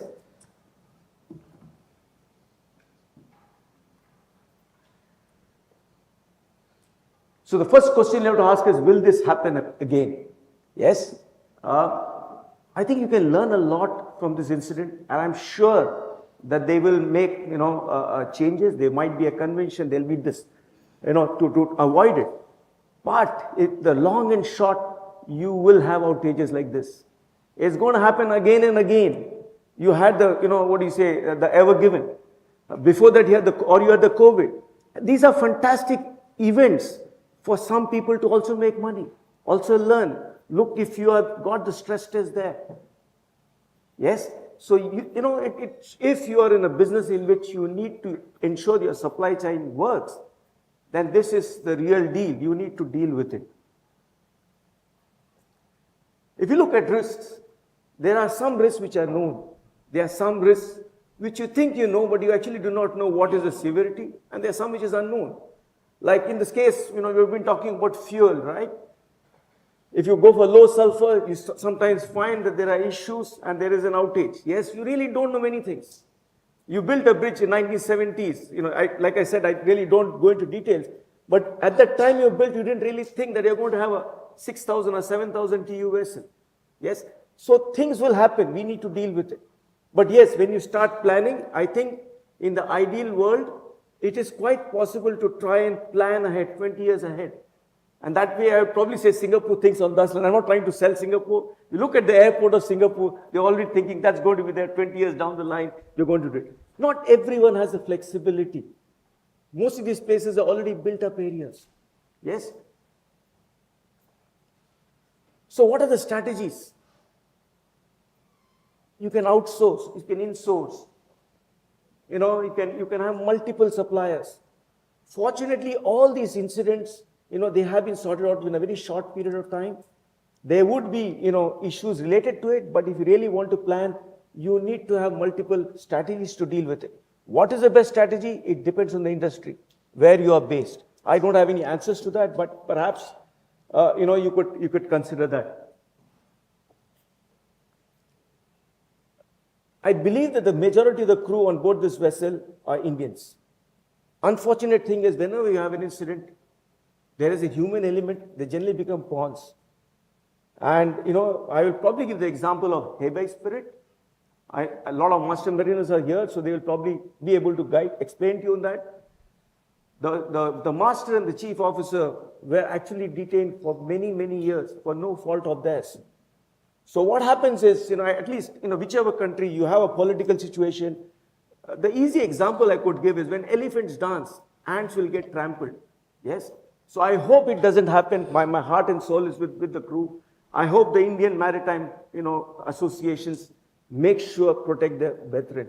Whichever way. I think we should try and avoid that. But this is something which is of great concern. And I hope, the crew are not merry pawns for the issues at hand. Will there be disruption? Yes, there will be disruption. I understand that Baltimore, there is a fair bit of coal which is imported from Baltimore to India. I believe it's about 1 million or 2 million per month. So you would have a fair disruption. But there are alternative ports, so it's possible to move it to different terminals to try and export it out. But there would be an increase in cost. The increase in cost might not come immediately because in your sale contract, you already provided for it. But the next time, there's no free lunch. You need to try and ensure that you can recover it. So there would be some impact. Delay, there's going to be delay. And due to the delay, there's going to be increase in cost. Because what happens is your ton miles, if you're going to go a different terminal and there's no capacity, then there will be some sort of an outage, there'll be some sort of a congestion. There's going to be increase in cost. We need to live with it. The other issue on delays, if you really look at it, like Mr. Majumdar said, in delay, you cannot, it is not covered under marine insurance. But if the delay is so much to frustrate the adventure, there is a potential to claim, in the Institute Cargo Clauses A, provided it frustrates the adventure. I'm not saying you will be able to, but there's actually a potential. You've got cargo underwriters, perhaps they will be able to guide you on that. But there is a fine element, but it has to frustrate. So only in the ICCA it's possible. Otherwise, delay is something which the cargo insurers will generally walk off. But yes, getting a delay claim is difficult. So I think you need to, if you believe that your startup, your factory is going to have an outage, there are other insurances which you should consider. It's not going to be on a cargo insurance to deal with it. He's already spoken, Mr. Majumdar has already spoken on GA and salvage. You know, I could probably speak on it for hours to hours together. It's a very interesting topic. Cargo interest will say, why should I pay? But let's put it this way, it's basically an allocation of risk. When the ship owner did the voyage, he's only taken a freight for the risk which he has, been able to understand. If something extraordinary happens, then that's the reason how you allocate. It's based on equity. Now, I'm not going to talk on GA, but I'm going to talk about the itsy-bitsy part, security. Following a GA, if you are insured, cargo insurers generally provide something known as a average guarantee. And the cargo interest, the shippers or the importers provide something known as an average bond. It goes in tandem. But please note that provision of a guarantee is not a right. Some cargo insurers may refuse to give it. In which case, cargo interest would have to provide something known as a cash deposit. Already he is suffering due to this loss. He is going to have another stress. Put security. So at least after this talk, you would choose your partner. You will try to find out what would he do if there was a loss. Does he provide a guarantee as if something happens? The other thing you have to understand is even if your insurer provides guarantee, ship owners may refuse to accept it if they feel that the insurer is not properly secured. That's the reason you go to brokers who will probably say, there are different rating agencies. They would probably, you're giving a piece of paper. So the time when the paper has to be used and there's no money, then it's of no use. Yes? So I have seen instances in which it's quite possible that the owners are not comfortable with the insurer security and there would have to be other alternate ways to deal with it. So I think the trade should understand how it works, try and deal with this before it happens.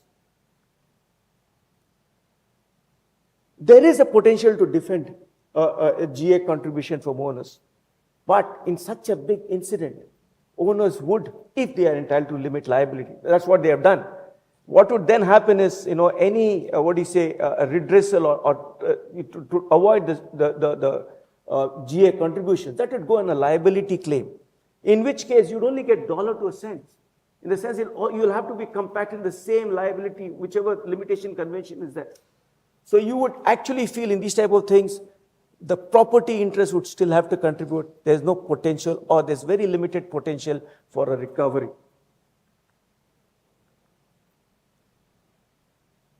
There are two limitation issues. One, you've got the cargo conventions. Today I learned that India does not allow as far as import is concerned. I think Malaysia has the same, contract act which is there. And perhaps you'll see an article on that. It's interesting. I didn't know this. That's an advantage of coming to such talks where you have someone who will say the itsy-bitsy part. But there is another issue. Even if in India you want to go and actually argue that, listen, the time bar is going to be 3 years, are your courts prepared for it? I don't think so. I really don't think so. I'm sorry if I'm right, because there is so much of pendency in the courts, it will probably take too much time to deal with it. But yes, it's a good argument to try and look at the cargo conventions. The reason I was coming to the cargo conventions, you will generally find you have the Hague rules, Hague-Visby rules, and Hague and Hague-Visby. Hamburg and Rotterdam are still not so much important, but we'll talk about US. This was a shipment from USA. Automatically, the US COGSA would apply, which is the 1936, which provides for the Hague rules with some, specific thing like $500 per package. The advantage of the Hague rules is time bar is, the limitation is available as of right. So therefore, if you are using US jurisdiction, if someone is able to say it has to be only done in US, you can actually limit liability at $500 a package. If it was Hague-Visby rules, because now we are trying to say, listen, it does not apply, you have to come to India, and it's contractually not agreeable, and then it becomes a different issue, even probably would argue that the limitation will not have. But like I said, the Hague-Visby rules allows you to break limitation if the carrier was reckless.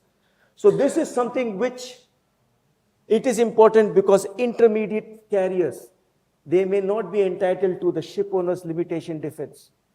They would have exposure. I think this exposure will come if someone is smart enough. I'm not going to go after owners because I'm only going to get dollars to a cent because he's going to limit liability. I'll go after the intermediate carriers. I'll say, I'm not bothered. And then you will have a gap. You will have to pay it. If the intermediate, when I talk about intermediate carriers, includes VOCC, vessel operating common carriers, NVOCCs, freight forwarders who issue their own BLs, which means they become NVO. There is a gap, even consolidators. So you have a gap there. I think people have really not understood. You need to take insurance to look at your stress test. What is the maximum, exposure, any one bottom? That's the way you would probably look at it. Then you've got ship owner's liability limitation. I'll come to that later. I've got in the next slide on this. If you look at the dispute resolution aspect, you will find there's a host of contracts in this. You will probably find there's a charter party. Invariably in a charter party, you would see an arbitration clause. It would have ESMANI, Society of Maritime Arbitrators in New York, or LMA or SCMA clause, which allows you to, the owners and the charters will be able to deal with the disputes.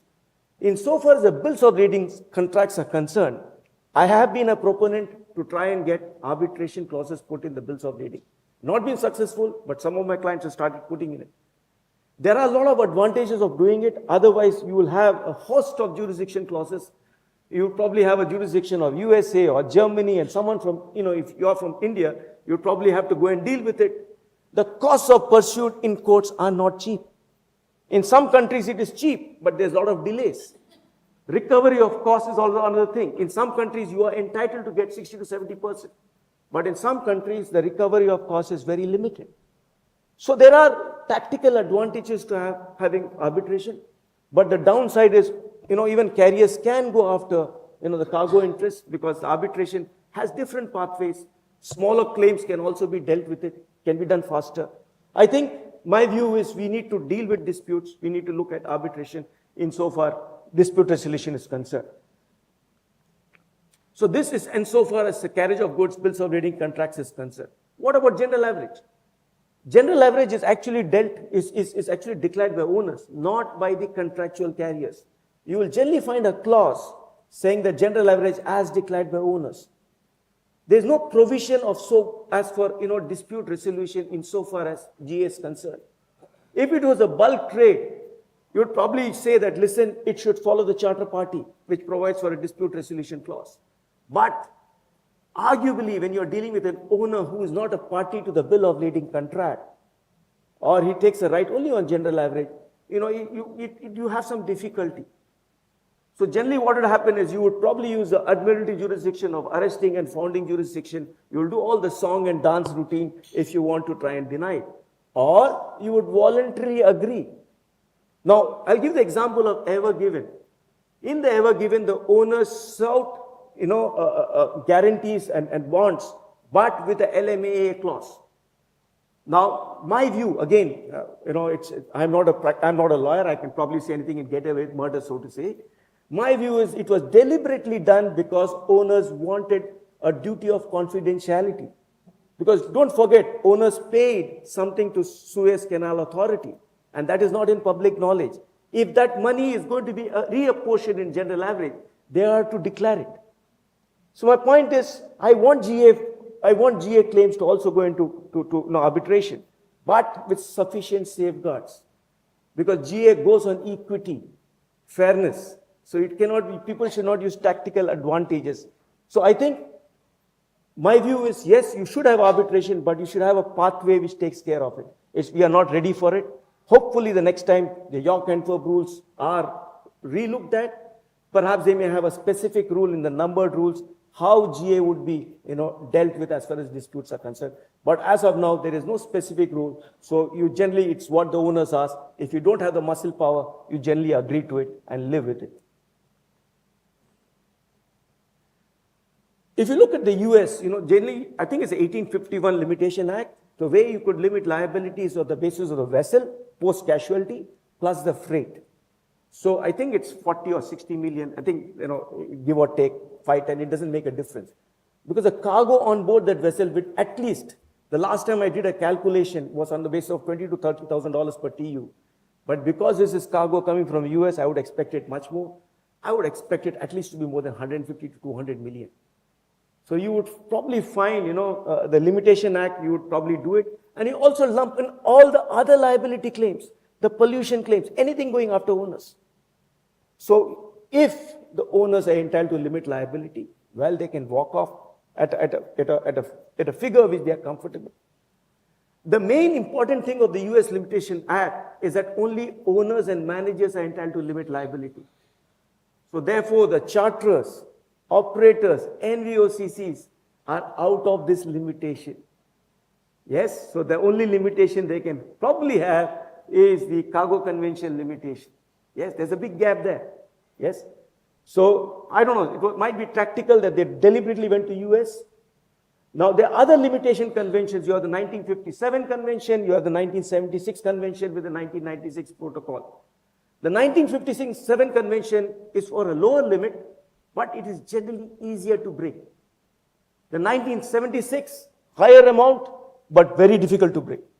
Singapore, on the other hand, is actually a signatory to the 1976 with the 1996 protocol. The vessel is registered in Singapore, so tactically it could have also been possible for the owners to try and initiate limitation action in Singapore. Yes, but the advantage of the 1976 is charterers are also entitled to the limitation defense, which is not available in the US or the 1957 convention. So you have this, song and dance which is there, which, people will work to try and get it done. I think, like I said, these things will happen. You will have gaps. You will have to deal with those gaps. Like I said, if you want to go also for your recovery, your insurer will pay your claim, but he'd only be looking at his subrogated claim. He's not going to look at your other losses. So you are going to have gaps, so you have to deal with it. The only way to deal with it is have a stress test. What will happen if this happens? If you are fortunate that you don't have those issues, fine. But if you feel that there's going to be a stress, you need to deal with it. I'm not going to be, like it's not going to happen. Things will happen, otherwise I'm out of a job. Yes. So things will happen. You need to be prepared for it. It's important that you choose your right partners because it's a volatile, uncertain, complex, and ambiguous world. Develop and maintain relationships. I'm telling this again and again because if someone calls me in the middle of the night and I'm happy with a client, I will stay awake and try to think through. So price is not the only determinant. Find someone who gives you value, who understands your business and works with you. Because when these things happen, it becomes too complex. It's not an easy job. I think that covers what I wanted to say. Always have plan B, plan C, and plan D. Yes? One of the advantages of coming from India or Malaysia or Philippines is we are conditioned to it. I don't know if my bus will come in time or not. So automatically you already have those plan Bs so that you can reach there. Yes? So we have that instinctive reaction to do it. And that's the reason whenever you have a big casualty in India, you are able to deal with it. But yes, we need to have a safety culture that it doesn't happen in the first instance. But if you really look at how we can deal it, because you already think of plan B and plan C. So in business, also think about this so you can deal with it. Ladies and gentlemen, it was a pleasure speaking to you all. I hope you enjoyed. Thank you very much.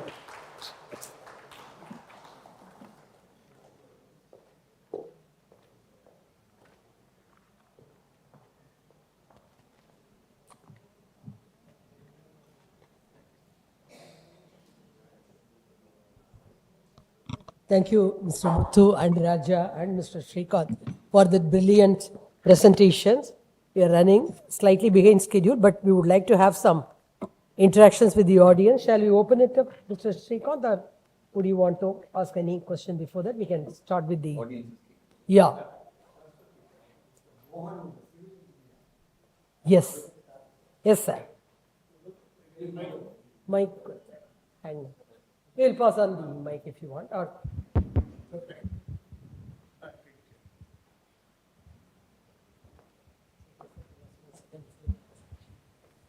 Good evening. I'm the odd man out here. I'm a civil engineer, and as somebody mentioned, I did my graduate studies in IIT Madras, same as alma mater. So my interest is, I I'm a demolition expert. Most of the demolitions you have seen in this TV in Noida and Kerala, and I'm the consultant to IIT also on some large demolitions that are coming up for engineered demolitions, like outdated thermal plants and so forth. My interest is when there is a disaster, I'm called by the Ministry of Urban Ministry to come and help on search and rescue and so on. The first thing that happened, and I also track disasters around the world just to learn and document, not just within India, outside India also. When the Dali incident happened, the first question was, some people gave a narrative, could this be a sabotage? It was in the press that could this be a sabotage? They wanted to rule out sabotage.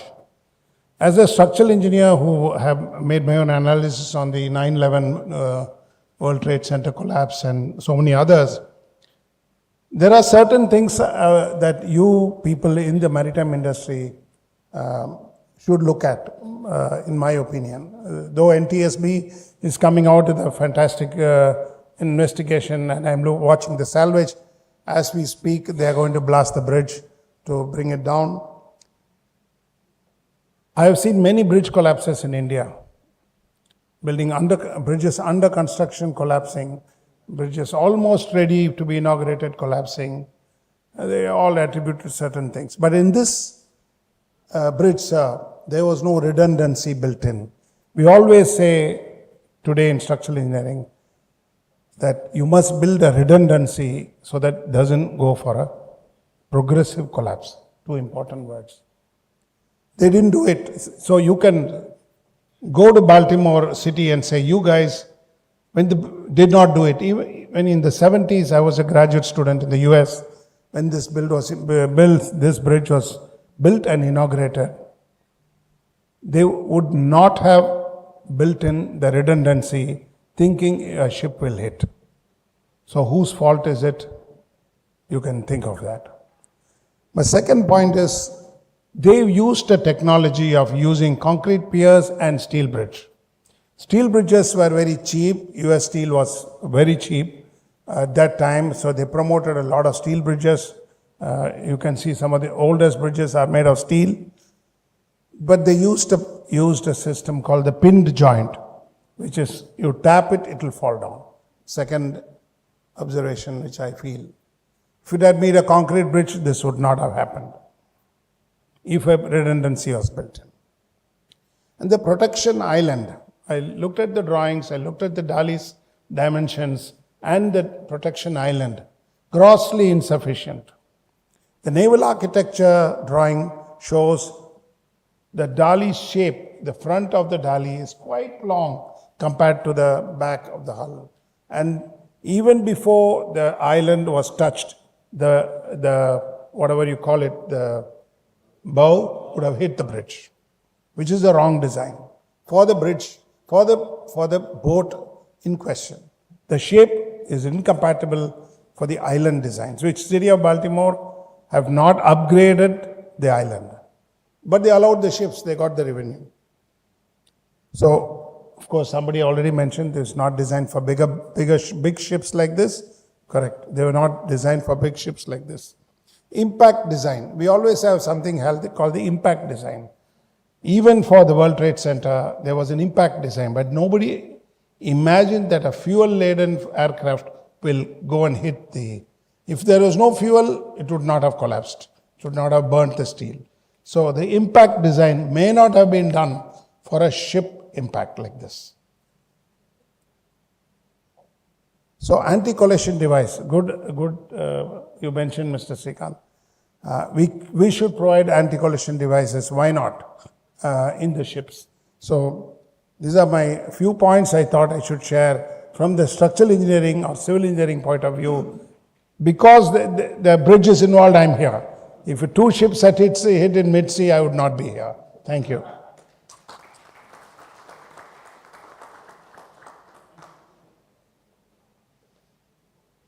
Thank you very much, sir, for your very, very valuable, interesting inputs. We appreciate. Any questions from the audience? Any other questions?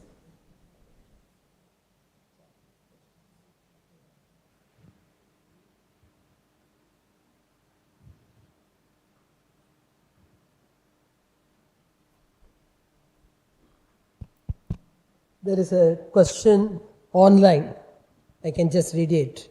This is from Mr. Ashley Anthony. Whether general average is applicable in the subject Baltimore incident, because GA is applicable as per York Antwerp is only when any extraordinary sacrifice or expenditure is intentionally and reasonably made or incurred for the common safety for the purpose of preserving from peril of the property. Presently, yes, because it's not just. Present. Hello? He's able to Presently- hear? He's hearing? Yeah. Presently, the answer would be yes, because there is going to be a expenditure which is going to happen with the Dali, and therefore Dali will want to recover that expense from the cargo. Whether it is falls within the 4 questions to fall within general average will be decided later on factual matrix or what exactly happened. But as of now, yes. Can I add to what? Yeah, please, please. I think what happens is everyone only focuses on rule A. If you really look at York Antwerp rules, invariably they are contractually incorporated in the bills of lading or in the charter parties. The latest edition is 2016, 1994 is the most commonly used. You need to take both the numbered rules and the alphabetical rules. Rule A is basically defines general average, but if you take the numbered rules, they give examples. So if you have any incident which follows what is there in the numbered rules, then the owners have, as of right, entitlement for contributions. So in this case, I believe there would be expenditure to ensure that the voyage continues, which were not contemplated at the Salvage cost yeah. to get the ship out. So these costs would come. Salvage cost rule 6 of the, if you look at the numbered rules, it's there. So you would, owners have an entitlement. We will see, it keeps us all busy. So how it works. Thank you. Hope Mr. Ashley got his answer. Yes, Mr. Bala.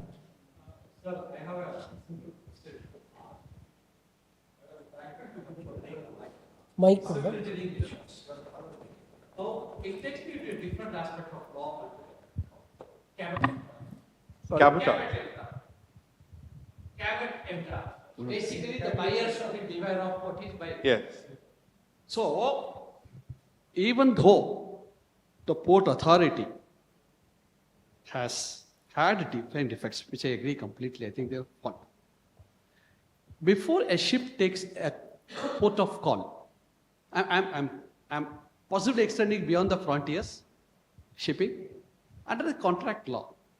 You are supposed to have seen the place and brought your vessel. Now, I am not exonerating the liability of the port authority, but if I were to argue as a lawyer, which doesn't happen, port authority, I would say yes, probably mine is defective.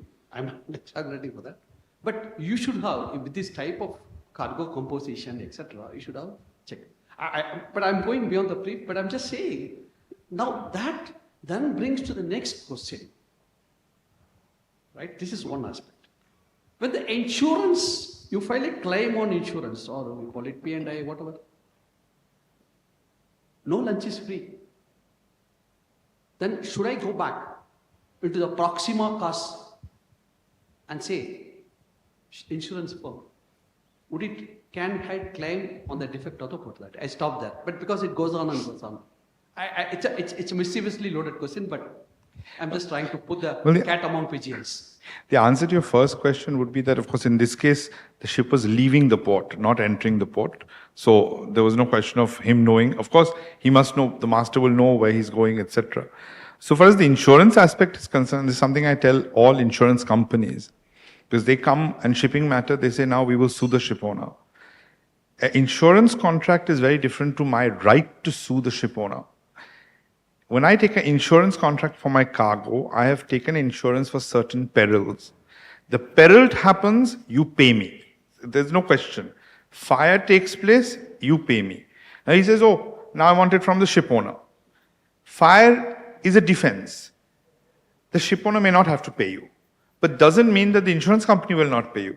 The insurance company has to pay you as per the insurance contract. That is totally independent from his or the original right of the cargo owner to also claim money from the ship owner, subject to the defenses available and on a complete different law.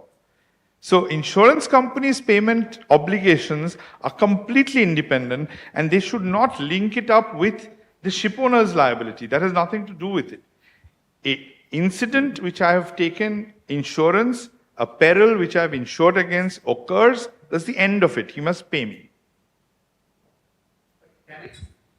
Having said that, I stop here. Having said that, suppose you put myself in the shoes of the insurer. Can I then say, without knowing the full facts, I'm making an assumption, the proxima causa, what's the most proximate cause which has caused this? For the insurance company, it doesn't matter what the proximate cause is. For the insurance company, is it an event which is covered under the insurance, peril covered? That's it. The statute governing insurance, marine insurance, is very different, and the institute clause is very different to the Hague-Visby rules, etc., which is a claim against the owner. There you might go into proximate clause, there might go into negligence, there you might go into the knowledge of the carrier, whether the defense is allowed under Article 4, that's totally different. The insurance company who's insured your cargo will have to see a peril took place, is it covered, pay. I understand what you're saying. So you're only talking about insurer cannot accept as long as it's watertight. I mean, the clauses are covered, but how you recover it is a different ballgame altogether. Correct? That's what I was only trying to put That's that right. point. Right. Can I add one? I think from a adjuster's perspective, if you really look at the P&I and H&M insurance, they are on named peril clauses. As long as you have the peril, that's what Mr. Majumdar is saying, it's covered. If there is no peril, it's not on an all-risk basis. Although there is the Norwegian clause which is there, as long as the peril is in place. Your first question, and I want to be a bit naughty, so to say.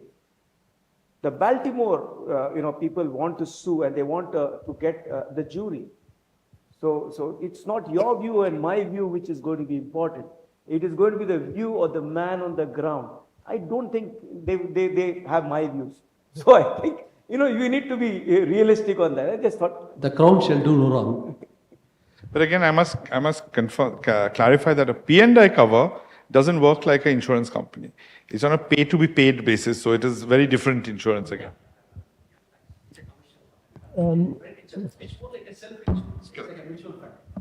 Just we can take one online, then come back to you, alternate. So there is an online question again. What will happen to ship master and does he has any protection? Ship master. In my experience in American jurisprudence, the ship master, depending on how the trial goes, is usually the person who's affected the most. During the magic pipe cases and where there was no death, it was just misrepresentation, just not even the misrepresentation in America. It might have been that they allegedly threw some pipes in Saudi Arabia, did not put it down in their book, and that book was given to the Coast Guard, and therefore that constitutes a crime. The master goes to prison for at least 6 months. Yes, sir. Yeah, good evening, everybody. We're talking about ship. So I thought as a ship master, I can share some of my experiences. Now, I've been to United States so many times. I see in several ports, the loading gear, they're all, designed somewhere in the 70s or probably, 60s, late 60s. And we, as shipmasters, are expected to go alongside the berth and face immense difficulties loading a cargo. The loader cannot do this, loader cannot do that, or the jetty itself is so small that it cannot accommodate a ship. And these are the difficulties a shipmaster faces, or a ship's crew face, Even for example, this Ever Grace, now it is found out that the ship, for such a big size of a ship crossing the canal, it would be advisable to have a tug escort. But we are thinking about it much later. And even in this case in Dali, we are saying that the tugs should have escorted the vessel right up to the bridge or clear the bridge and then let go. But in many US ports I have seen, the concept of nobody even thinks about tugs escorting a ship passing under a bridge. I've passed innumerable number of bridges, under the bridges. But I've never had any tug assisting me to take care of these, events, So, we all know, only when something happens, we wake up and say, this is not done, that is not done, So something as what do you call it, risk assessors or being people from the insurance, you should think about this and make the operations in ports much safer, especially from the point of view of the master or the ship's crew. Yeah, thank you. Maybe related to that, there is another question online, Mr. Kapil Dev. Can the port authority be faulted for allowing such a large, fully laden vessel to transit under the bridge without tug escort? Is it feasible to design any bridge such that it can take the full impact of a colliding, fully loaded ship? I think They will be the expert witnesses and we will interpret what they say. May I attempt an answer? yes, sir.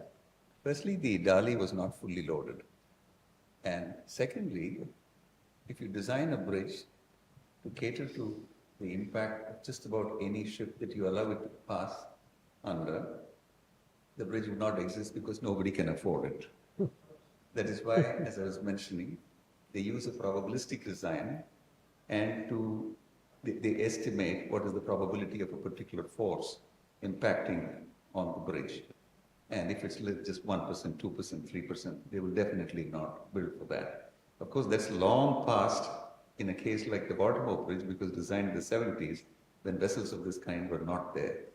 But the short answer is, no, they cannot design for every vessel that will hit it.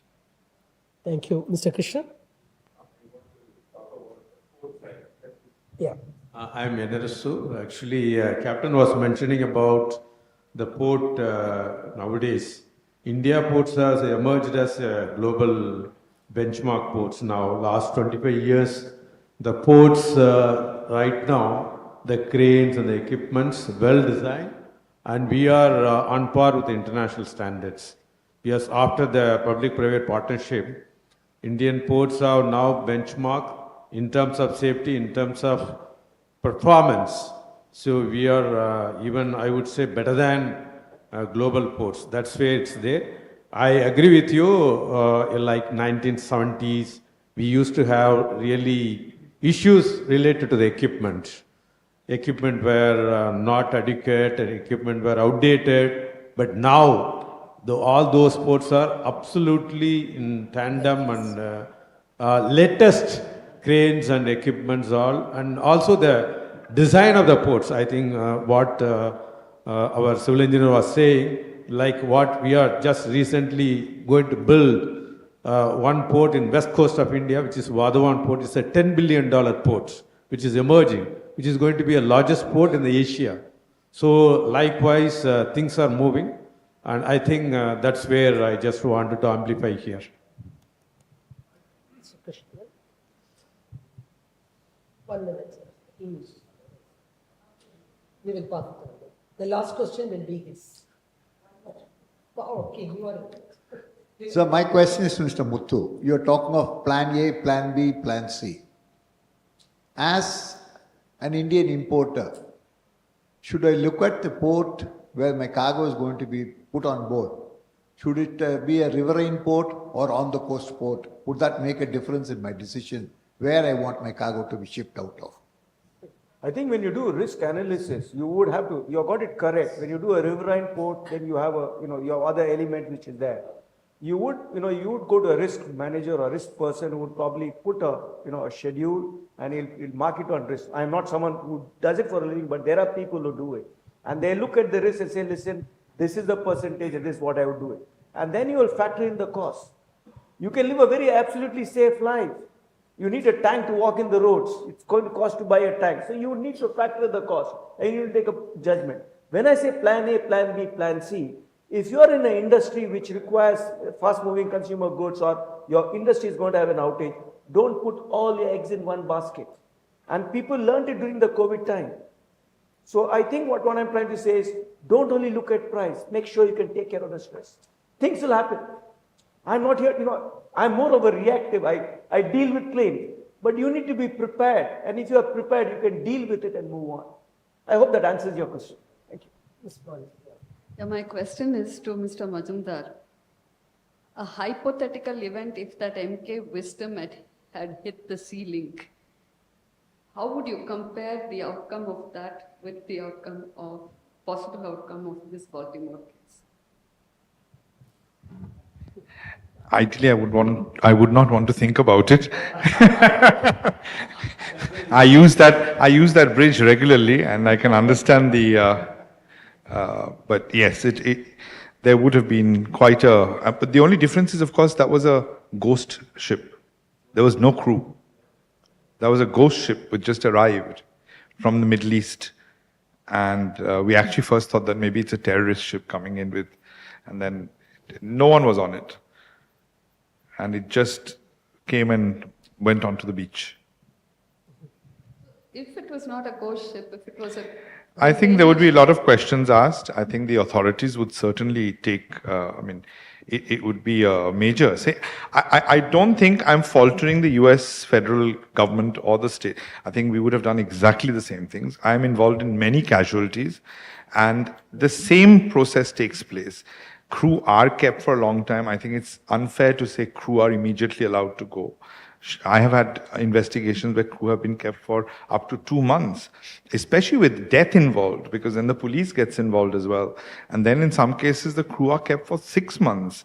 And I've looked after crew for 6 months and then had to go to court, get bail, and then get them out. I mean, we've had sad situations of crew from countries where the country don't even want to take them. And we've had to take them, do all the work for them. And they've literally cried on our shoulders saying, thank you so much for getting us back into, and the authorities, let's say Indian authorities 15 years back and what it is today is completely different. It is a far more approachable situation now. I know when there is a situation where there were 2 ships, one Vietnamese ship and one Indonesian ship. So the Indonesian ship had hit a coral reef in Andaman, and the crew were taken in, and the crew were there for nearly 2 years. In the meantime, a Vietnamese ship had the same thing, but the Vietnamese ship crew wanted to get home, so we were instructed by lawyers, by the club and everything. So the Indonesian crew also came on board. They said, you also apply for us, their managers. So we applied in Andaman, in Port Blair High Court, and I still remember this. And when we were fighting, talking about nearly 18 years ago. And the policy was, let the ship be there because then the owner will come perhaps. Let the crew be kept here, then the owner will come. But no owner came, and there are high court judgments that you can't now criminalize seafarers following the IMO regulation, etc. But these seafarers were there. And eventually we got them out. And I still remember the judge telling me that I'm going to impose costs on the government to pay for their airfare. I said, please don't do that, because then will be another 6 months. They will challenge that and we'll be sitting here. But we got the crew out, and the Indonesian crew didn't want to leave. They said, we've been here for 2 years, we are married, we've got children here. He said, you're now getting us to leave this country, but I've got family here.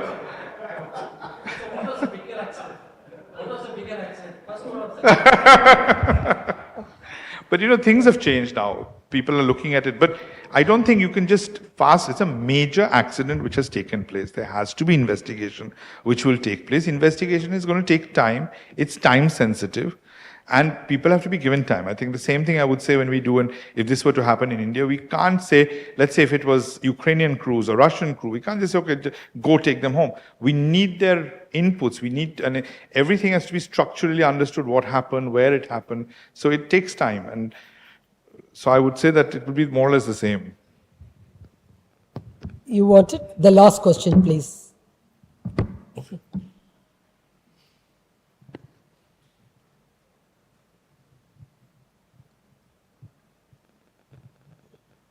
I'm Captain Mehta. Mine is not a question. Mine is that first thing that there is local administration and somebody is responsible for disaster management. And bridge constructed long time back, of course, we can't visualize so far ahead that what size of ships would be.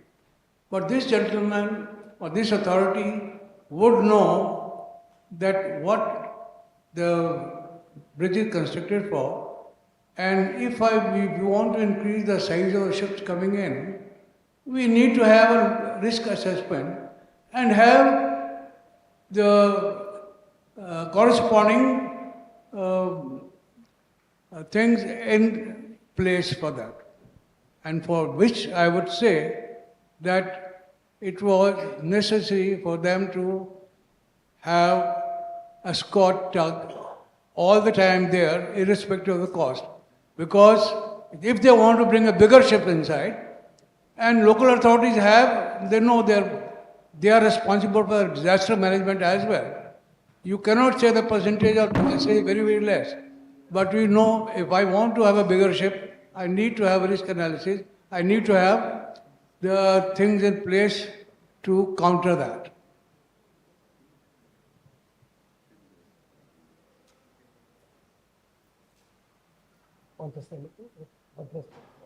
Local laws are superior to international laws. Thank you very much. We have come to the end of the program, so can I invite Ms. Malini Shankar to come to the head table, Mr. Krishnan, Mr. Uday, and President. Before I invite Mr. Uday Bhaskar Reddy and Mr. Krishnan to say the concluding words, can I please come to the stage, yeah. And Mr. You need a chair for us, Vice President. Mr. Uday, you come. Yeah, but anyway, we'll take a group photo also after that. So just have 2 more chairs, please. Yeah.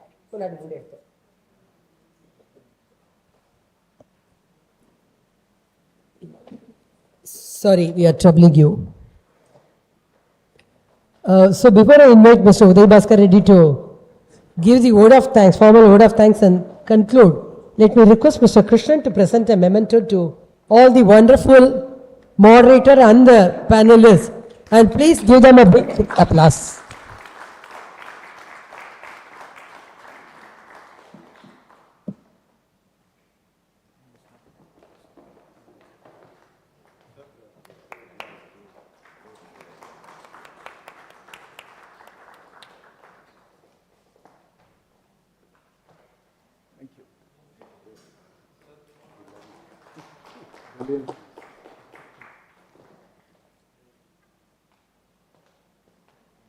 Sir, please come to the table.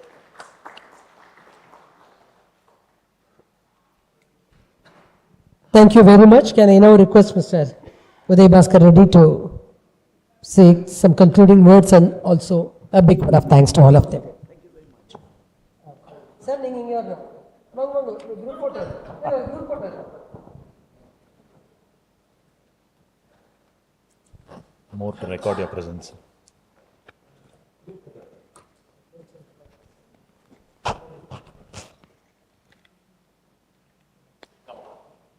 Good evening to all. Now we've seen some varied observations and a variety of reach which we have got through this evening session. With Srikanth setting in the tone and comparing how the grooms are ready and the brides are not there and the priest is there, but what to do, who's going to tie the knot, and he gave some lovely examples to understand it and to kind of capture it, saying with the seriousness on how this trade operates. And of course, we were taken through the legal channels, even though Mr. Majumdar captured all the sections which are relevant for the trade to know. It only kind of makes it difficult to understand when one wants to do business. No one wants to read the sections before sending their merchandise. Yes, of course. All they're going to do is call a legal expert like Muthu sir and ask, okay, boss, I'm going to send this, can I or not? So all he will say is, just do, I'm here to take care. So it's not in the lighter vein, we are saying that everyone's taking their own interest out here, but the truth remains that, the practice remains that.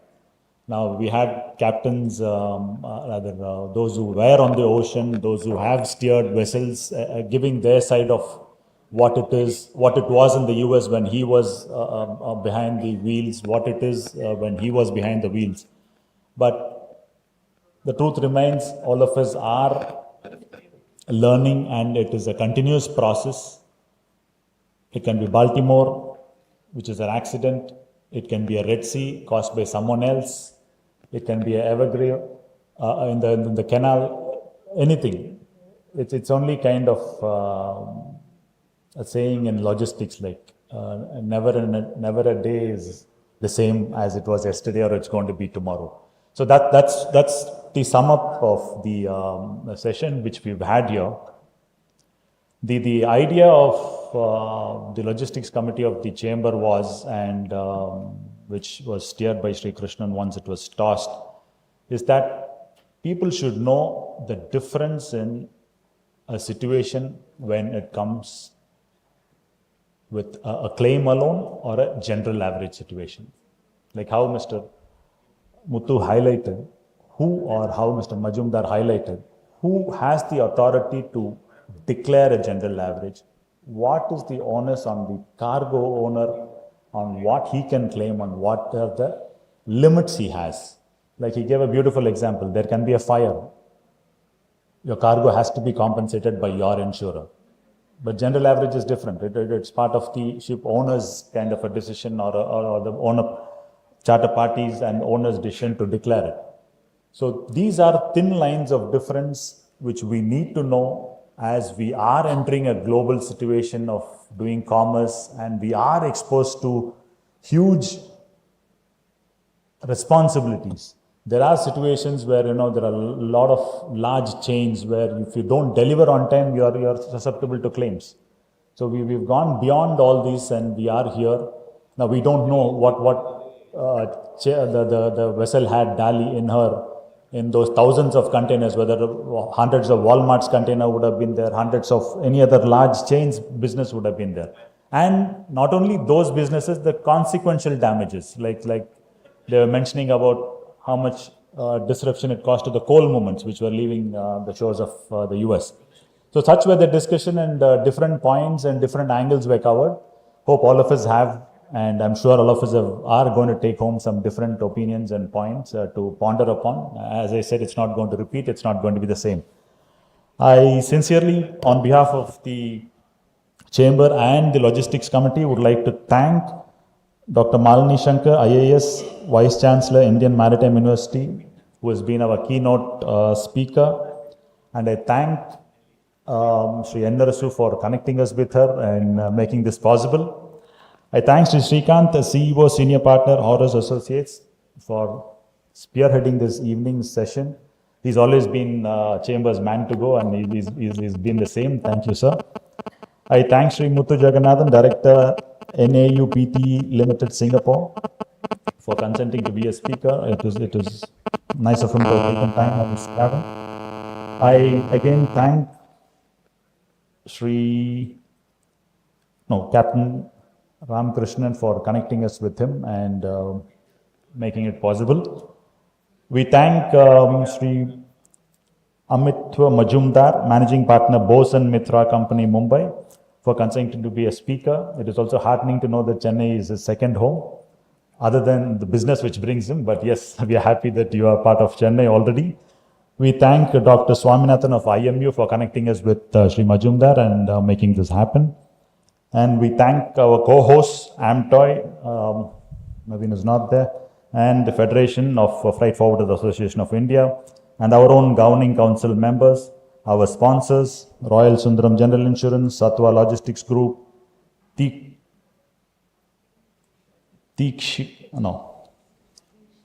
I think we should write in Hindi or Tamil the name, not in English. Shiksha Logistics is a lovely name. Ritiksha Air and Sea Logistics Private Limited, E-Seal Store.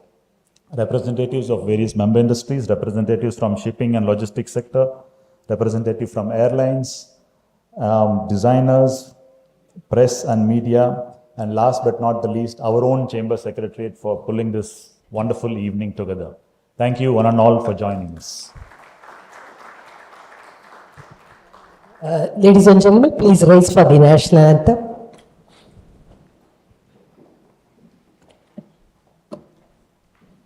I think we don't have the record.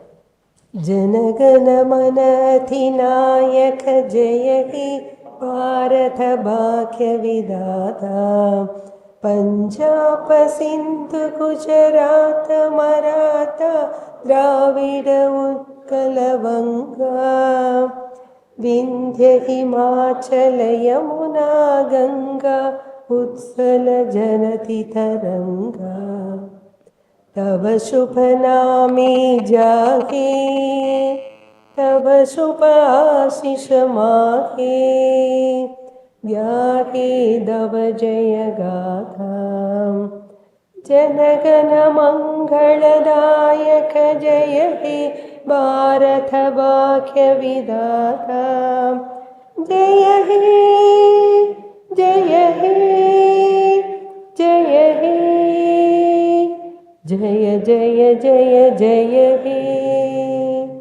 Thanks everyone. Please have some refreshments outside. You please stay back for a group photo, please. I would require my team members to come to the stage. Loganathan, Madhu, Suresh, Vasumati.